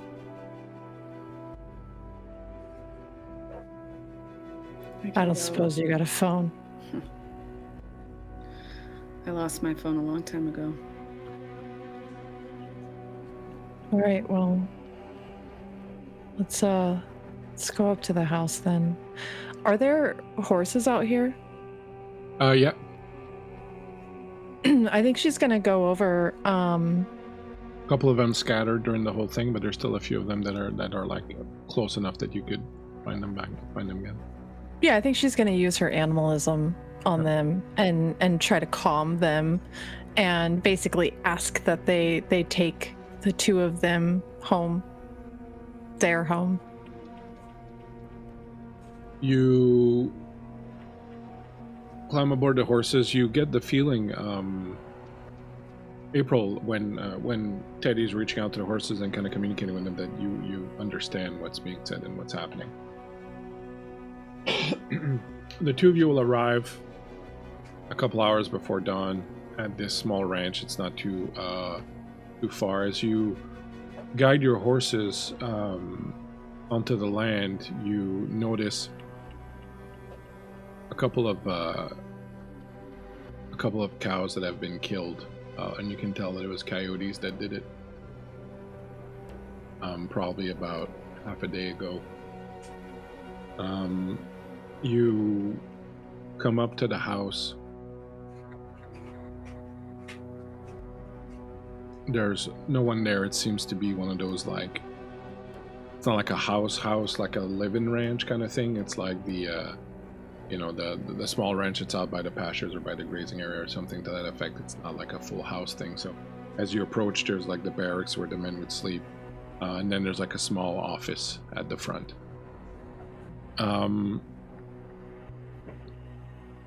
You can go in and you can find easily a phone that you can use. I think Teddy is just kind of gonna lean against the wall while April makes the call.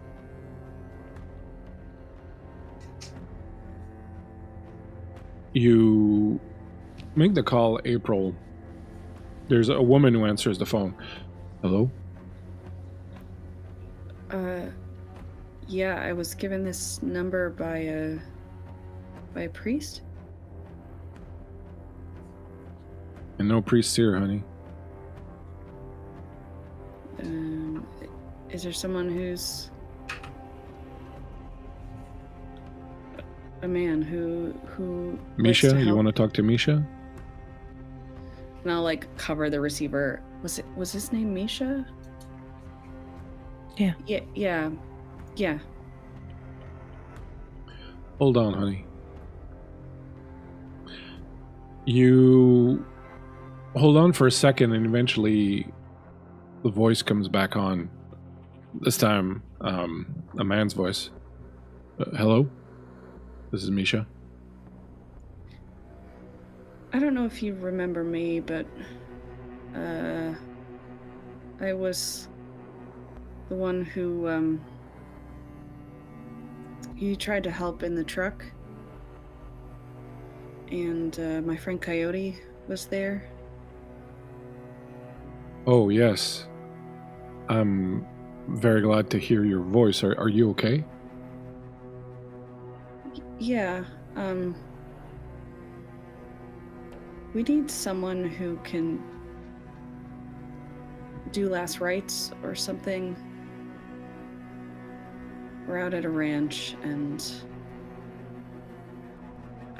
I'm really struggling with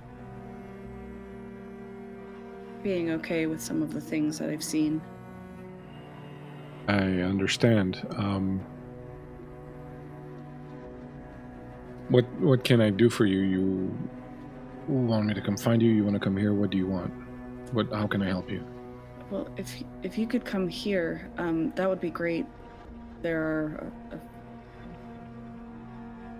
some people we need to lay to rest. Where's here?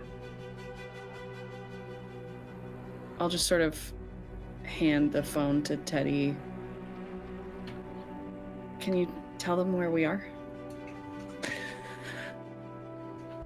Teddy's just gonna rattle off some directions to him. I'd assume that she has some sort of idea of where she's at right now. Yeah, you would know. Yeah, you're on Geiger Road. You would know sort of around where you are. Explain that to him. He's like, it'll be sunup by the time I get there. You have a place to lay low? Yeah, I don't think anyone is gonna be around here for the day. Okay, I'll take care of things and I'll come and see you after dusk. Sounds good. Thanks. Yeah, no problem. You will find places to lay low and get out of the sun throughout the day.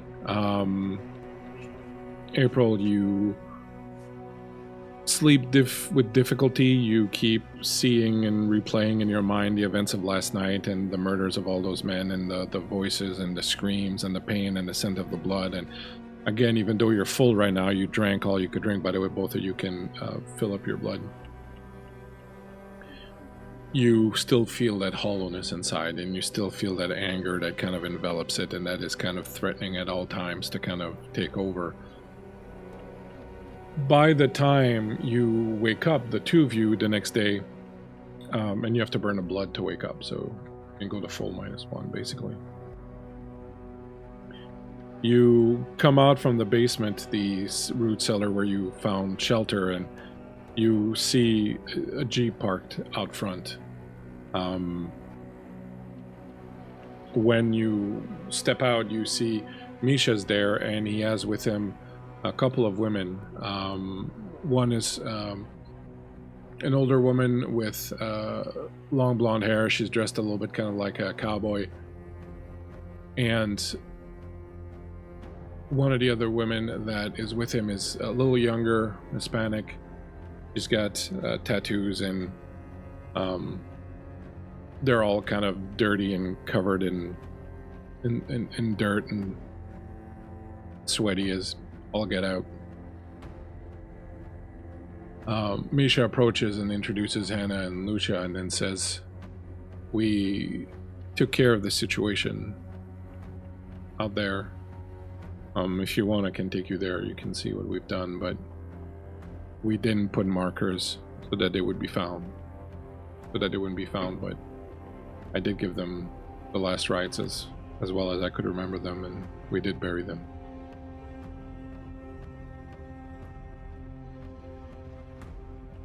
Thank you.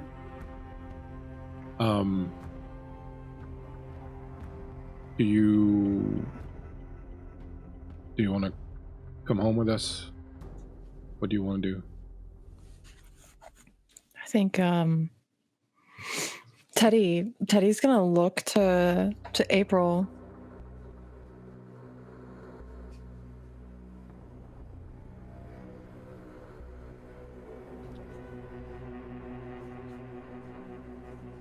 Do you have space for us? Yeah, but I would need your word. And he's looking very clearly at Teddy. I would need your word that you're not going to hurt anyone. You got my word, I ain't gonna hurt anyone.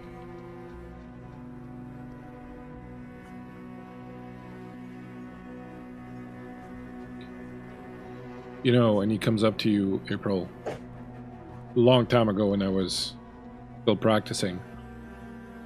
The one thing people would always tell me without fail was how good it felt for their soul to confess. Just the act of being repentant and speaking their sins out loud and asking for forgiveness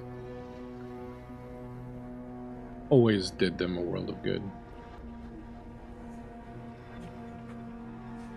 If you want, we can maybe do that for you. And then maybe it'll work, maybe it won't, maybe it'll make you feel better, maybe it won't. Then you can decide what you want to do from there. I think that what happened to you was a terrible thing, and your soul has been put at risk, and he looks again at Teddy, he's like, I've seen the impact of your friend's actions, how she has helped people. It leads me to believe that there's still a possibility for one even such as you to have a good soul and to do good things. I think it's just a matter of wanting it and trying to do it and doing it. Maybe your friend can tell you a little bit about this, but I kind of think that maybe your soul's not completely lost yet.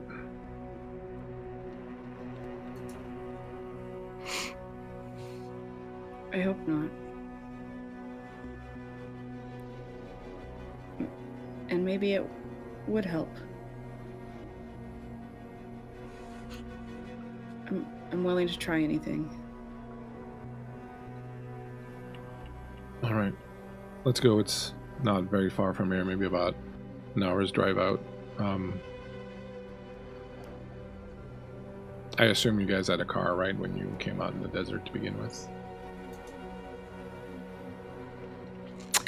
Yeah, I think we would have maybe parked a way off so the ranchers that we murdered would have seen it.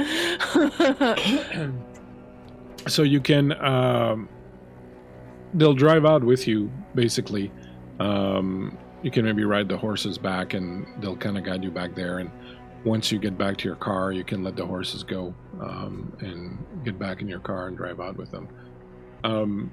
You'll kind of go around the area of Reno and sort of on the southern end of it and out into the desert still. You'll eventually come to another small ranch. You can see a number of horses out in the corral. You can see a couple of other women hanging around. Outside, someone's bringing some food, some hay to the horses. Somebody else is, one of the other women is busy gardening. They kind of look up as you arrive. Actually, they wouldn't be gardening. It's fucking dark as it's night. Sorry, I totally spaz on that. But there's a couple of women sitting on the front porch, drinking tea and smoking. And there's someone who's out there just giving some final bits of food to the horses as you pull up. As you're driving up, Michelle say, I don't want you to get the wrong idea about what's going on here. These are just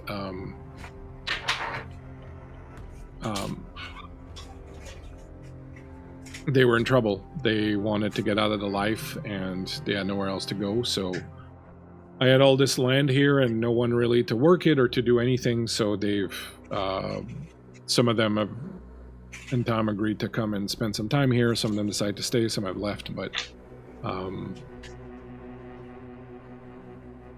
I don't want you to get the wrong idea. This is really just kind of a halfway home situation, I guess.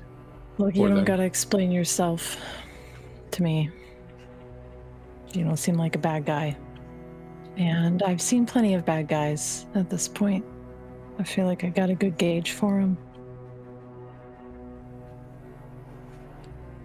All right, well, come on in. As you step up, you'll be introduced to a number of other women. Most of them welcome you very warmly. They certainly recognize in the two of you the kind of wounds and the kind of life that they've lived themselves. There are various women, there's some older, some younger, all sorts of cultural backgrounds. There's maybe 7 or 8 of them in all. Lucia kind of takes you around and introduces you to people. Eventually, you'll find your way inside, and Misha will say, I hope you're well fed, because I don't think we have anything to feed you, but do you drink? Would you like have some bourbon? Would you like some bourbon? Oh, I appreciate the offer. I'm all right, though. Eventually in time, the women kind of scatter. Some go up to bed, some go to tend to whatever duties they have to do, and you're left alone in the kitchen area with Misha and Anna. She's just finishing off the dishes and stuff from their meal earlier, and the three of you are sitting at the table. He's having a bourbon, and you're talking, and eventually he says, would you like to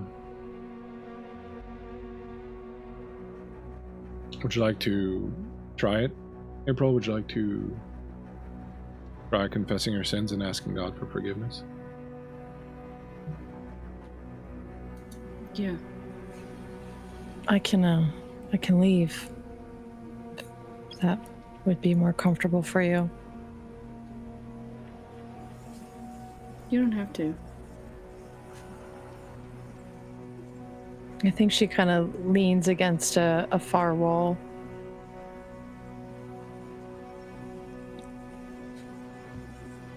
He will pull his chair and kind of sit next to you, but kind of facing away from you. He's like, I'm sorry, I don't have the trappings anymore of that time, but I can assure you, if nothing else, I'm a very good listener, and I don't know whether or not God still listens to me, but it's not really important. All that's really important, April, is that you mean what you say. How long's it been since your last confession? Years. Well, you know, God's not one to judge. God just judges what you do right now, not what you've done before. He'll get up and he'll go over to a cupboard, he'll open it, and he'll pick up a little black Bible, and he'll come back and he'll put it on the table between the two of you. He's like, it's been a while since I've pulled this out, but I can guarantee you that God only cares that I'm pulling it out now, not that I haven't pulled it out in a while.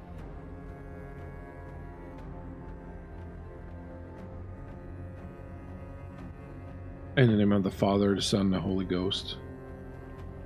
Tell me, April, what burdens your soul?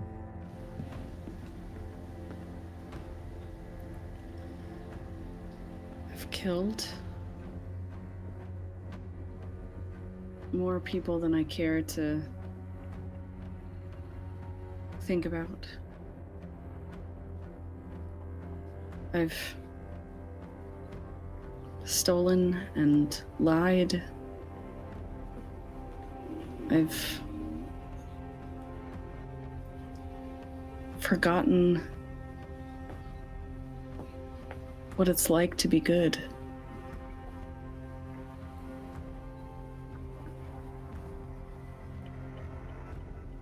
Do you think that you'd be feeling remorse if you'd forgotten what it's like to be good?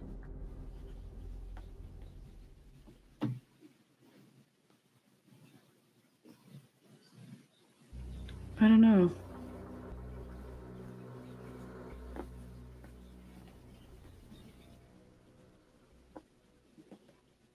I don't know how to be good like this.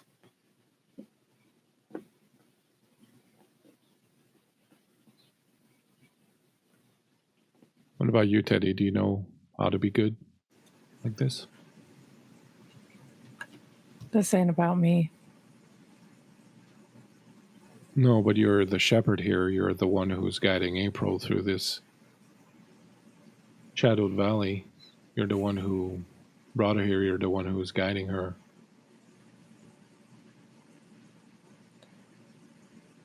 I like to think I'm good.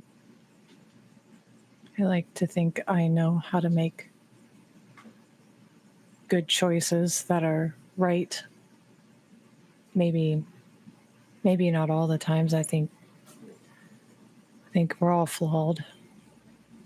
but I think I try. And that's good enough for me. Is it?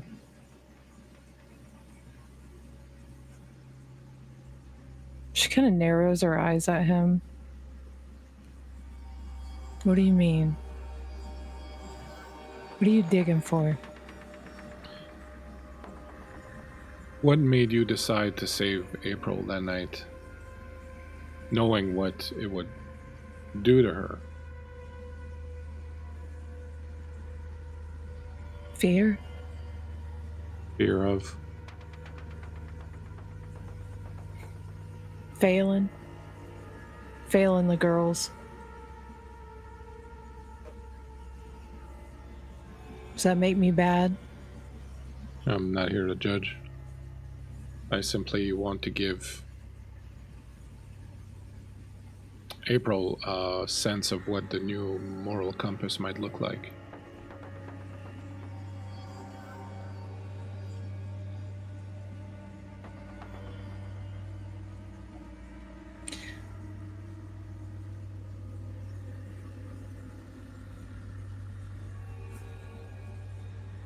New moral compass. You've had to adapt, haven't you, in your new state? Killing is now something that just becomes part of survival. It becomes part of what you need to do night to night. You may not want to do it, but it's certainly something that is much more of a reality than it used to be, I would assume, before you... It ain't like I was some fucking vegan in my human life. Hell, I'll tell you that I probably prefer killing humans over animals to eat. At this point, I ain't seen animals do some of the things I've seen people do.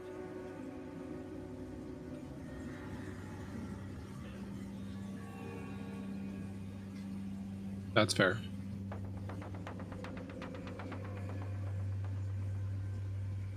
Is that something you think you can live with, April?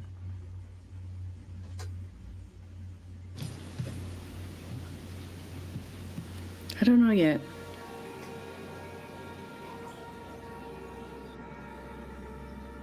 Do you feel that had you been given the choice in that moment, that you would have made the choice to become the way you are rather than die? In that moment? No.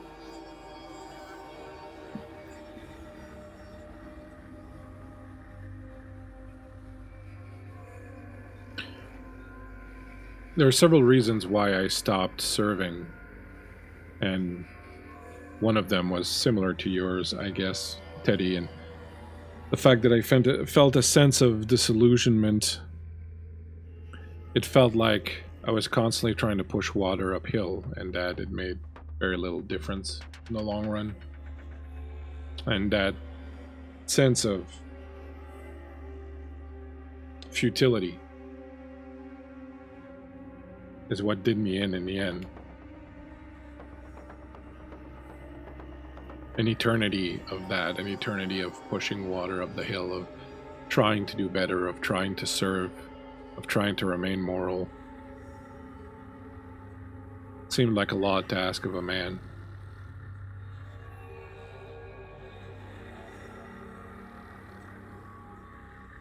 Do you feel a sense of freedom?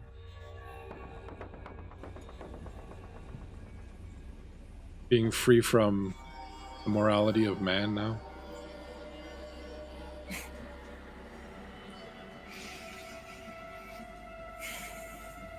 I mean,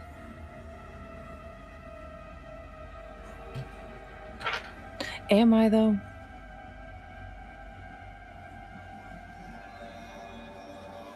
A lot of ways I still feel human, even though I know I'm not.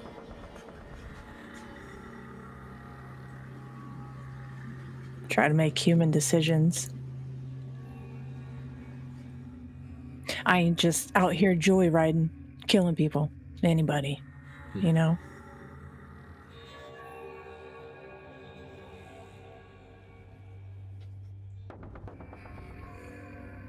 Do you feel that that's something you can come to terms with, April?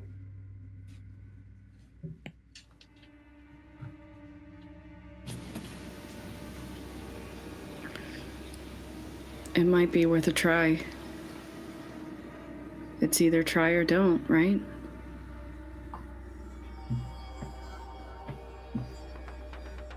You either do something or you don't. I've certainly said that myself before.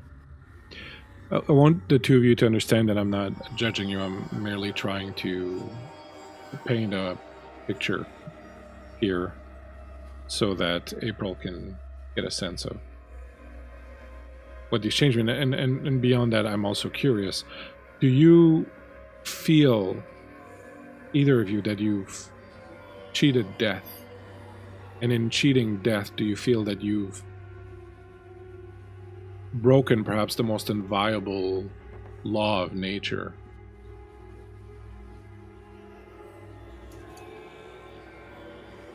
Cheated death. Do you think just because we might get to live a real long fucking time that we've cheated death that we can't die? Is that what you think? I don't know. I know very little about your kind. I had just assumed, based on stories and what little I do know, that unless something tragic happens, that you're much less likely to pass on than the rest of us mortals. Sure, maybe I've cheated a human idea of death.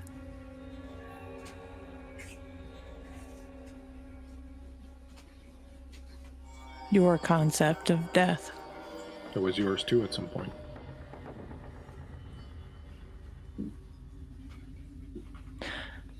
See, I was young and full of life. Didn't really fully understand death. Not in the way an older man like a 70-year-old man understands death.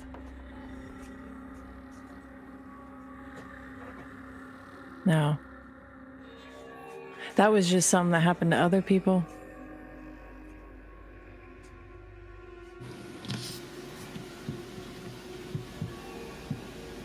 Can it be said that you've cheated death when the choice wasn't yours to make? Someone else made the choice for you?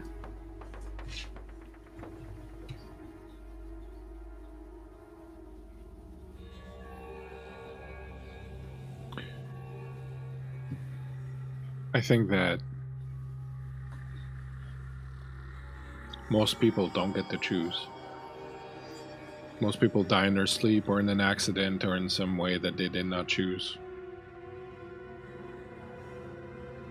In some ways, every day you go on living, every sunrise or sunset that you see, every new sky you get to travel under and look up to, is another day that you've cheated death.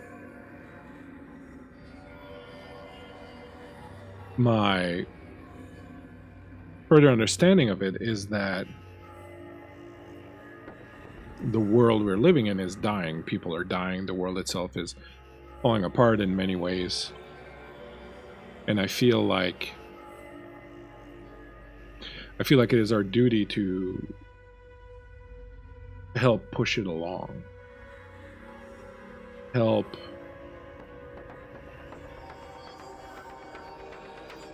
get the sick and the dying and the infirm and the ones who are not going to make it anyways, help them move on.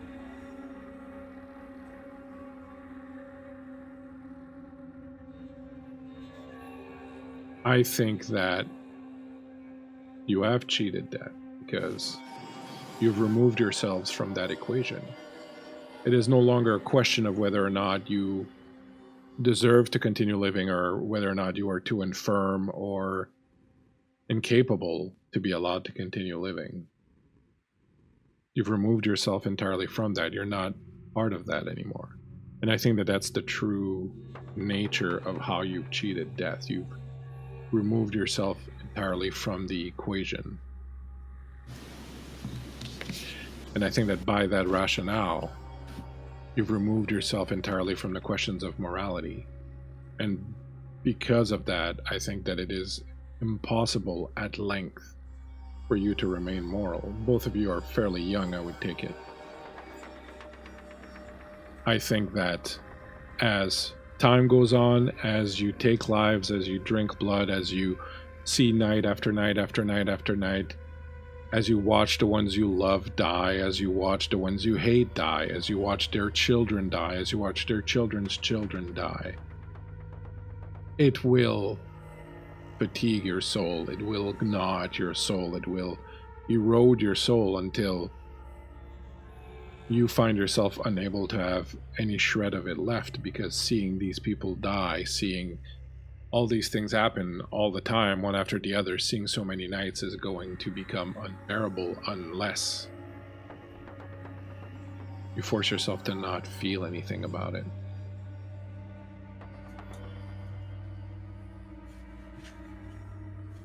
And that is what I would caution you against.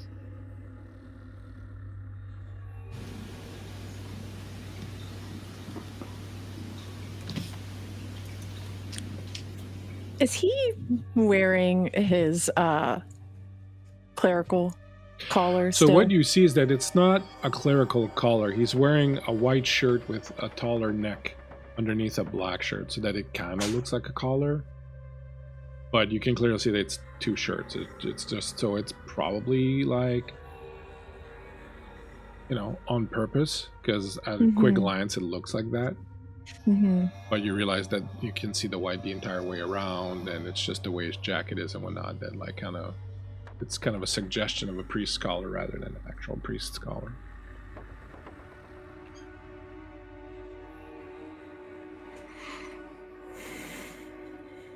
So what are you getting at? What do you want? You came here to listen to her sins, and now you're going on and on about morality, cheating, death.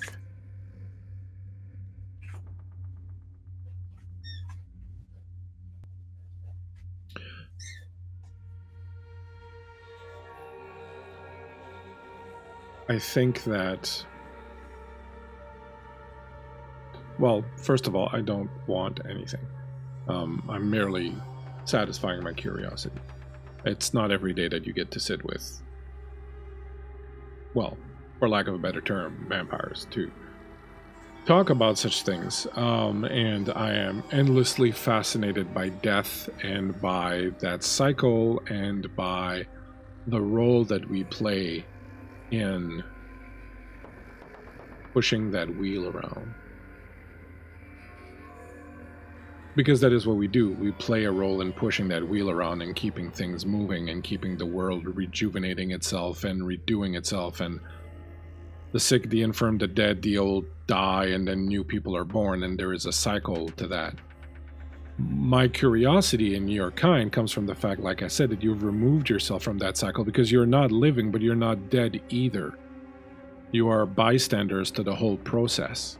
And I am curious as to how being a bystander to this process, which is the most crucial process of nature, the very building block of it, how that affects you long term. And I think that that's where perhaps the erosion of morality in your soul comes from, is in being apart from that process and watching it happen in front of your eyes. I am literally merely curious. And I'm very sorry if this line of questioning has upset you. I didn't intend to go down that path with the two of you. It was just too good of an opportunity to pass up. Well, it's real unfortunate that you found a couple of young bucks, and I wouldn't be able to answer your question until you're long dead, sir.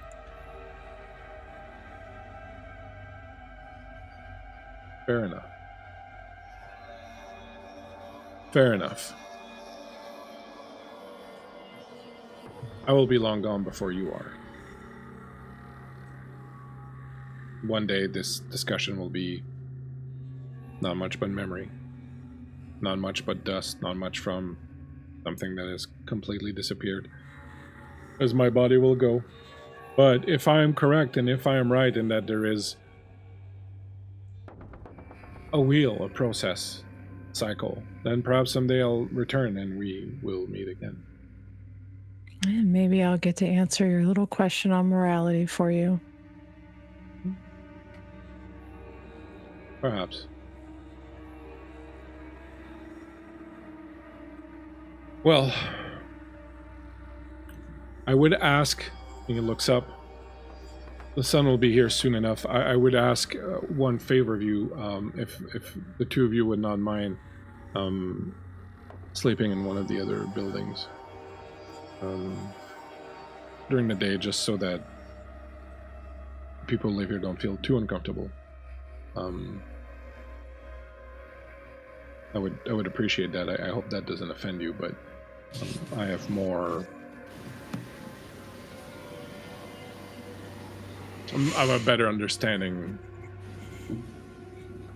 Yeah, no offense taken. She's gonna look over to April. You all right?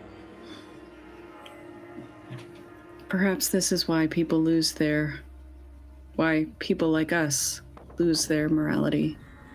Because we're no longer treated like humans. Yeah. That might be part of it. I don't think everyone does. I'm sorry, this discussion didn't go the way I was expecting it to. I let my curiosity and my own interests get the better of me and my manners. He'll go over and he'll bring back a set of keys and he'll land them to you. Here, you can... the building back there has places for you to sleep in. You can lock the door and make yourselves comfortable. I'll make sure no one disturbs you during the day, and then tomorrow night you can decide if you want to stick around a little longer or if you would rather leave us. And I would totally understand. Again, I apologize. I'm glad I was able to help you out there. And I do hope that you manage to find a way to hold on to that good that is in you, because I do believe it is possible for you to remain good. I think I've seen enough of Teddy's handiwork to know that it's possible. So April, if I would say anything to you, I would say stick with Teddy, learn what she does, and just never stop fighting to keep that little spark of good that's inside of you.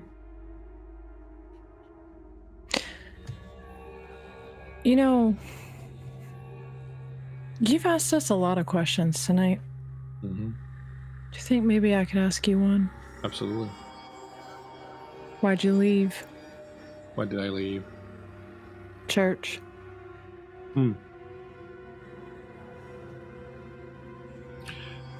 Like I said, I think it was mostly a question of feeling the futility of it all, but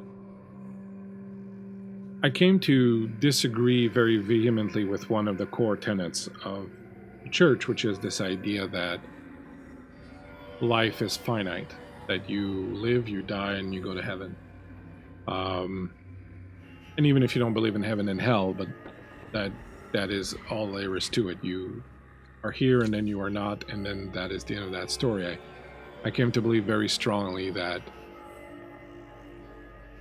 everything is a cycle, and so are we. We are part of that, and even if we don't remember it, and I think we do in some ways remember the past lives that we've had, those people that we were at some point are like clothes perhaps that we remove. You might be a pretty girl with pretty dresses and beautiful jewelry and a silver comb in your hair, living in a beautiful house, and then something happens and something terrible happens and you die and you go somewhere else, but then you return and you're something completely different. But I think that while you lose the fineries and the clothing and the station and perhaps the color of your skin or the color of your hair or the shape of your face, or that you still retain some of that, and that person that you used to be is now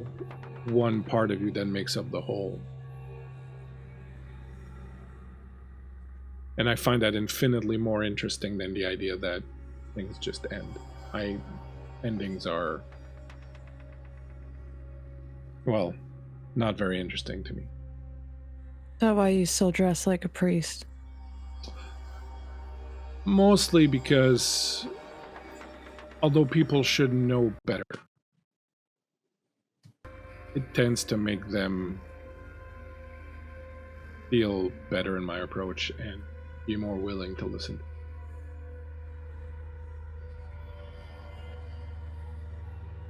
So you use it like bait.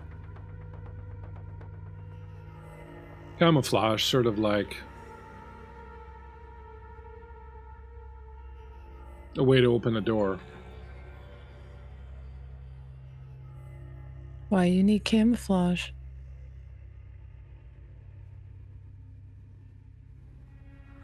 Because this world is such that people have lost the ability to trust.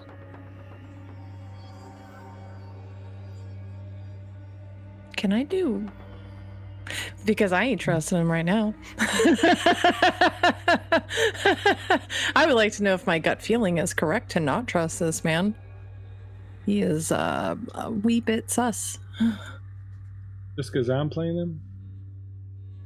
Oh. You have aspects, you don't have aspects.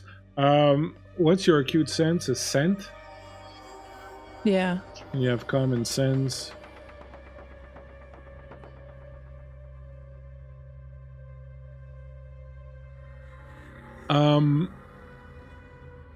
I'm going to...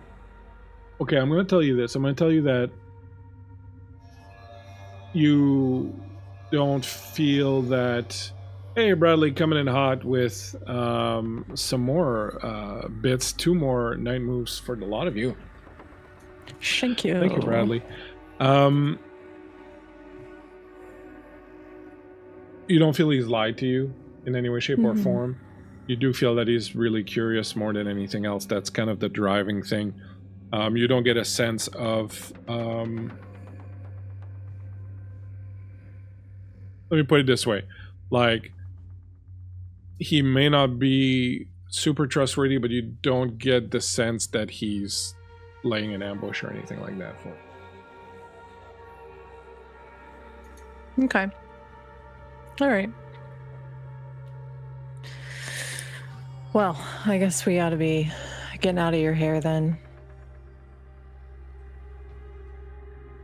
Sun will be up soon. Again, I'm very sorry if the turn of the conversation was somewhat unpleasant. It wasn't my intention. Please, make yourselves at home.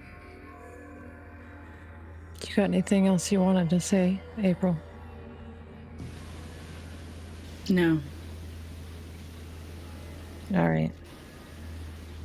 Do you feel that it helped, April, to talk about what you've done? No. I don't think so. But I'll think about what you said.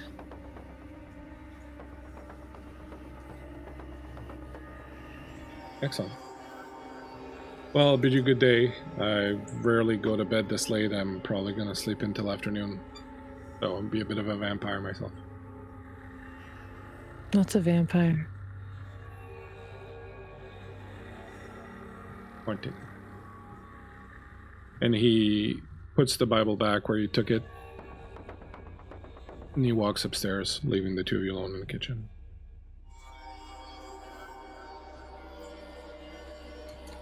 I think Teddy's gonna sit down across the table from April. What's going on in there?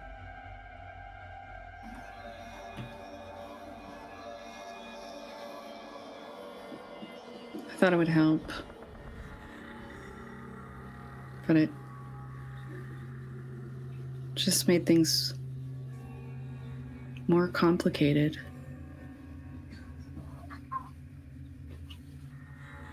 Is there anything I can do?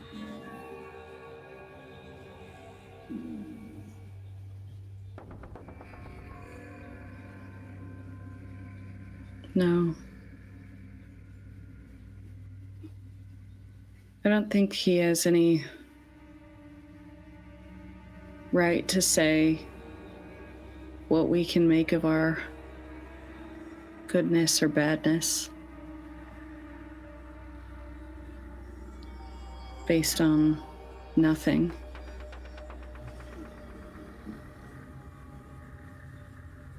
You can be whatever you want to be, whoever you want to be.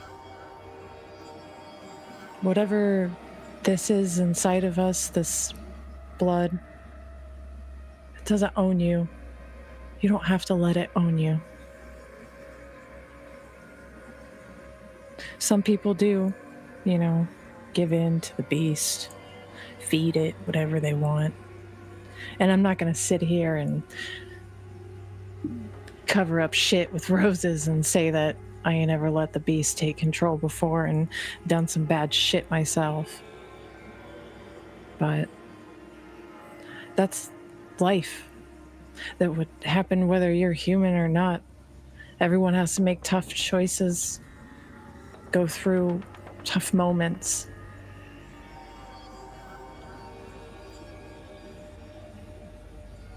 This shit about morality.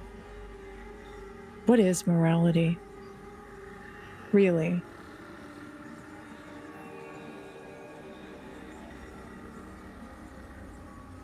You just do what makes you happy and what you feel is right, and that's all that fucking matters in the end. If you can live with yourself, then you can live with yourself. Sometimes it gets harder at points, but you get through it.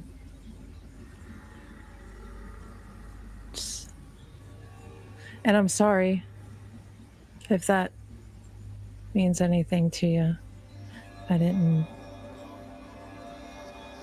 really think about what I was doing. I just wanted to save you any way I could. And it's the only way I knew I could. I don't know if that makes you feel any better or worse, but it's all I can give you. I guess I should thank you. I would have chosen death. But now I have power.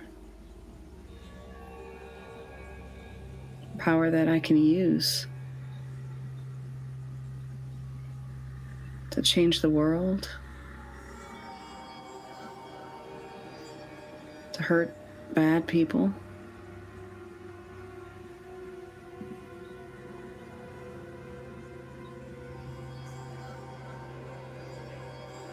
This could be good. Yeah.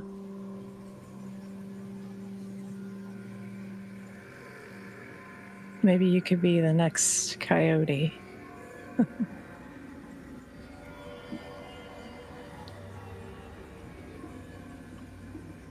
you thinking about stepping down? Maybe not forever, but, at some point I gotta go back to the city. I got people there who count on me, and I've been away for a long time. I'm gonna have to go back to them at some point. Just starting to fucking miss them, honestly. Never thought I'd miss the fucking city.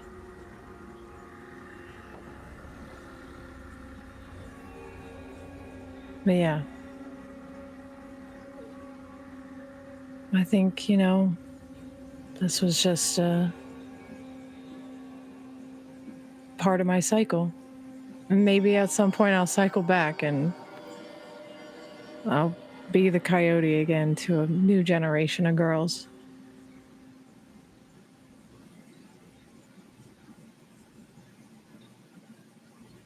What about you? What do you want to do?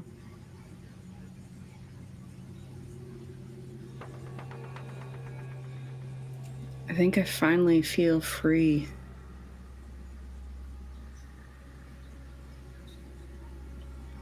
So I guess I want to explore.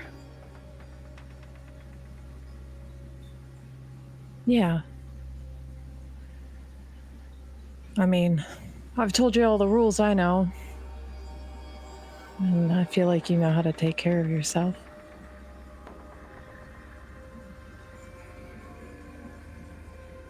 And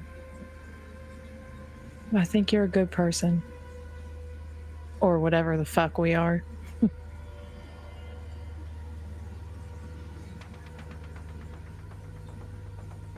If I am, it's because you showed me how.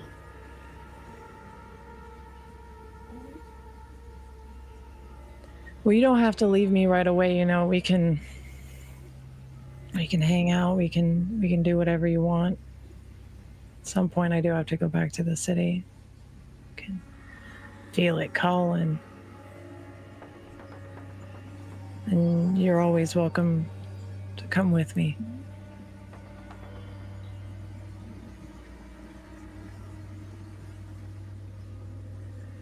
Unlike my maker, I ain't gonna abandon you, so I'm always at least a step away, a call away.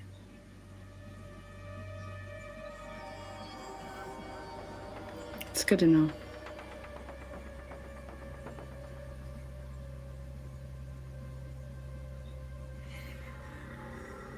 You find yourselves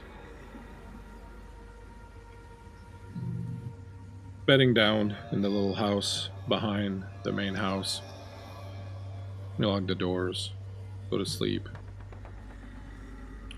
Teddy, in the night, you have a dream. You dream of being on all fours, out in the wild, in the desert, running, hearing the sounds of other coyotes out there, yelping, playing, calling out. You see off in the distance the lights of a city, kind of like when you're driving into Reno or Vegas or one of those places in the desert. You see the lights for hours before you, and when you reach it, it's so flat and so featureless. As opposed to when you yourself transform into a coyote in this dream, it's very strange because you're not Teddy transformed into a coyote. You are a coyote and you are running around, and you hear insistent voices in the darkness of other coyotes calling for you, asking you to come and join them, asking you to come and find them. And you find yourself walking throughout the night, staying halfway between those lights out there and the great darkness beyond, and those voices yelping and yipping and calling out to you. And you find yourself having difficulty deciding where you want to go.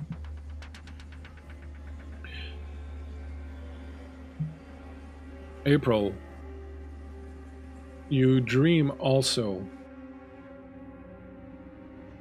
but your dream is strange. You see ahead of you as you walk through the desert barefoot, the sand burning your feet. You look ahead, and off in the darkness, you see a face, a figure approaching you in that darkness, in that night. You see a woman with features like a skeleton, wrapped in flowers, beautiful flowers of all sorts of colors, with a crown on her head. And she's walking towards you, and at some point you stop. And she keeps walking towards you. And you step aside, and she walks off. And you start following her.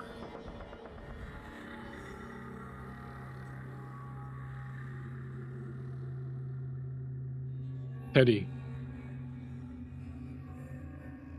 you wake up. Night has fallen.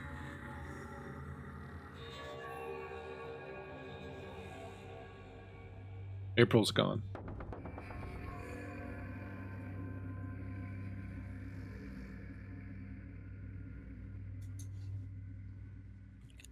think Teddy smiles to herself. And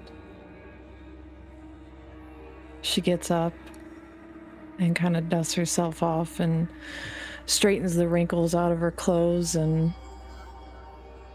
she's going to step outside, take a nice deep breath of that desert night air. And when you do, you get the smell of blood. A lot of blood.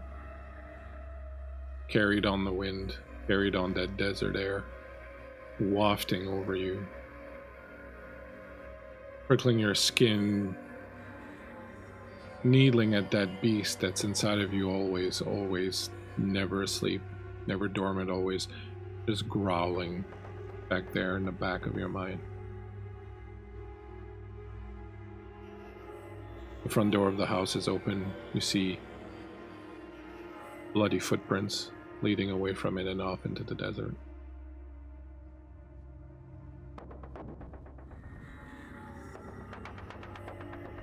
Fuck me. I think she says that out loud.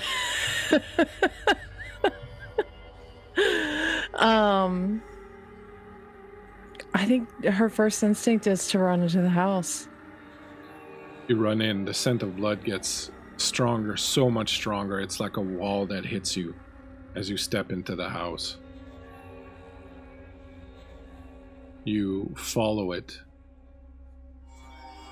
You start finding the bodies. Their throats ripped out. Not even exsanguinated, just ripped out with claws. There's so much blood on the floor as you walk into the kitchen and see the rest of the bodies all laid out. There's like enough blood that your feet are kind of sinking in it, just this much, and your soles are being marked by it. The table has been overturned and moved. The bodies, all in either a state of undress or in nightgowns or what have you, are laid out, you can tell, in some sort of pattern.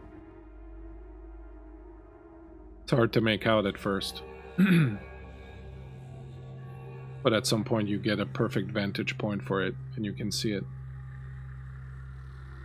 That symbol that the girls would ride on a truck when the driver was a monster. Signal to the others that it was dangerous to go there.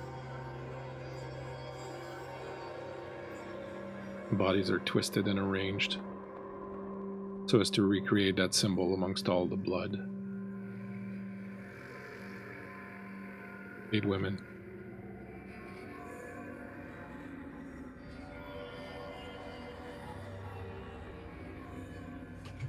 I think Teddy is gonna turn and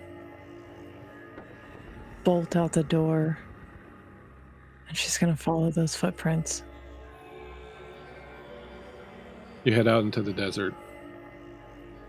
The footprints disappear very soon afterwards as dust is being kicked up by the wind. You look around. You hear off in the distance somewhere coyotes yelping, yipping. Over to the right, a little further away, you see the lights of the city glowing in that darkness like a beacon. And then from another direction, further south, the wind picks up and carries a strange scent to you. It is a scent that is that of carcass, of dead meat, of poison.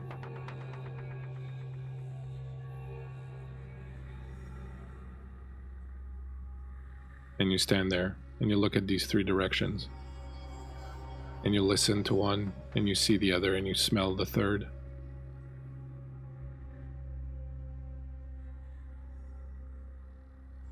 And you hesitate.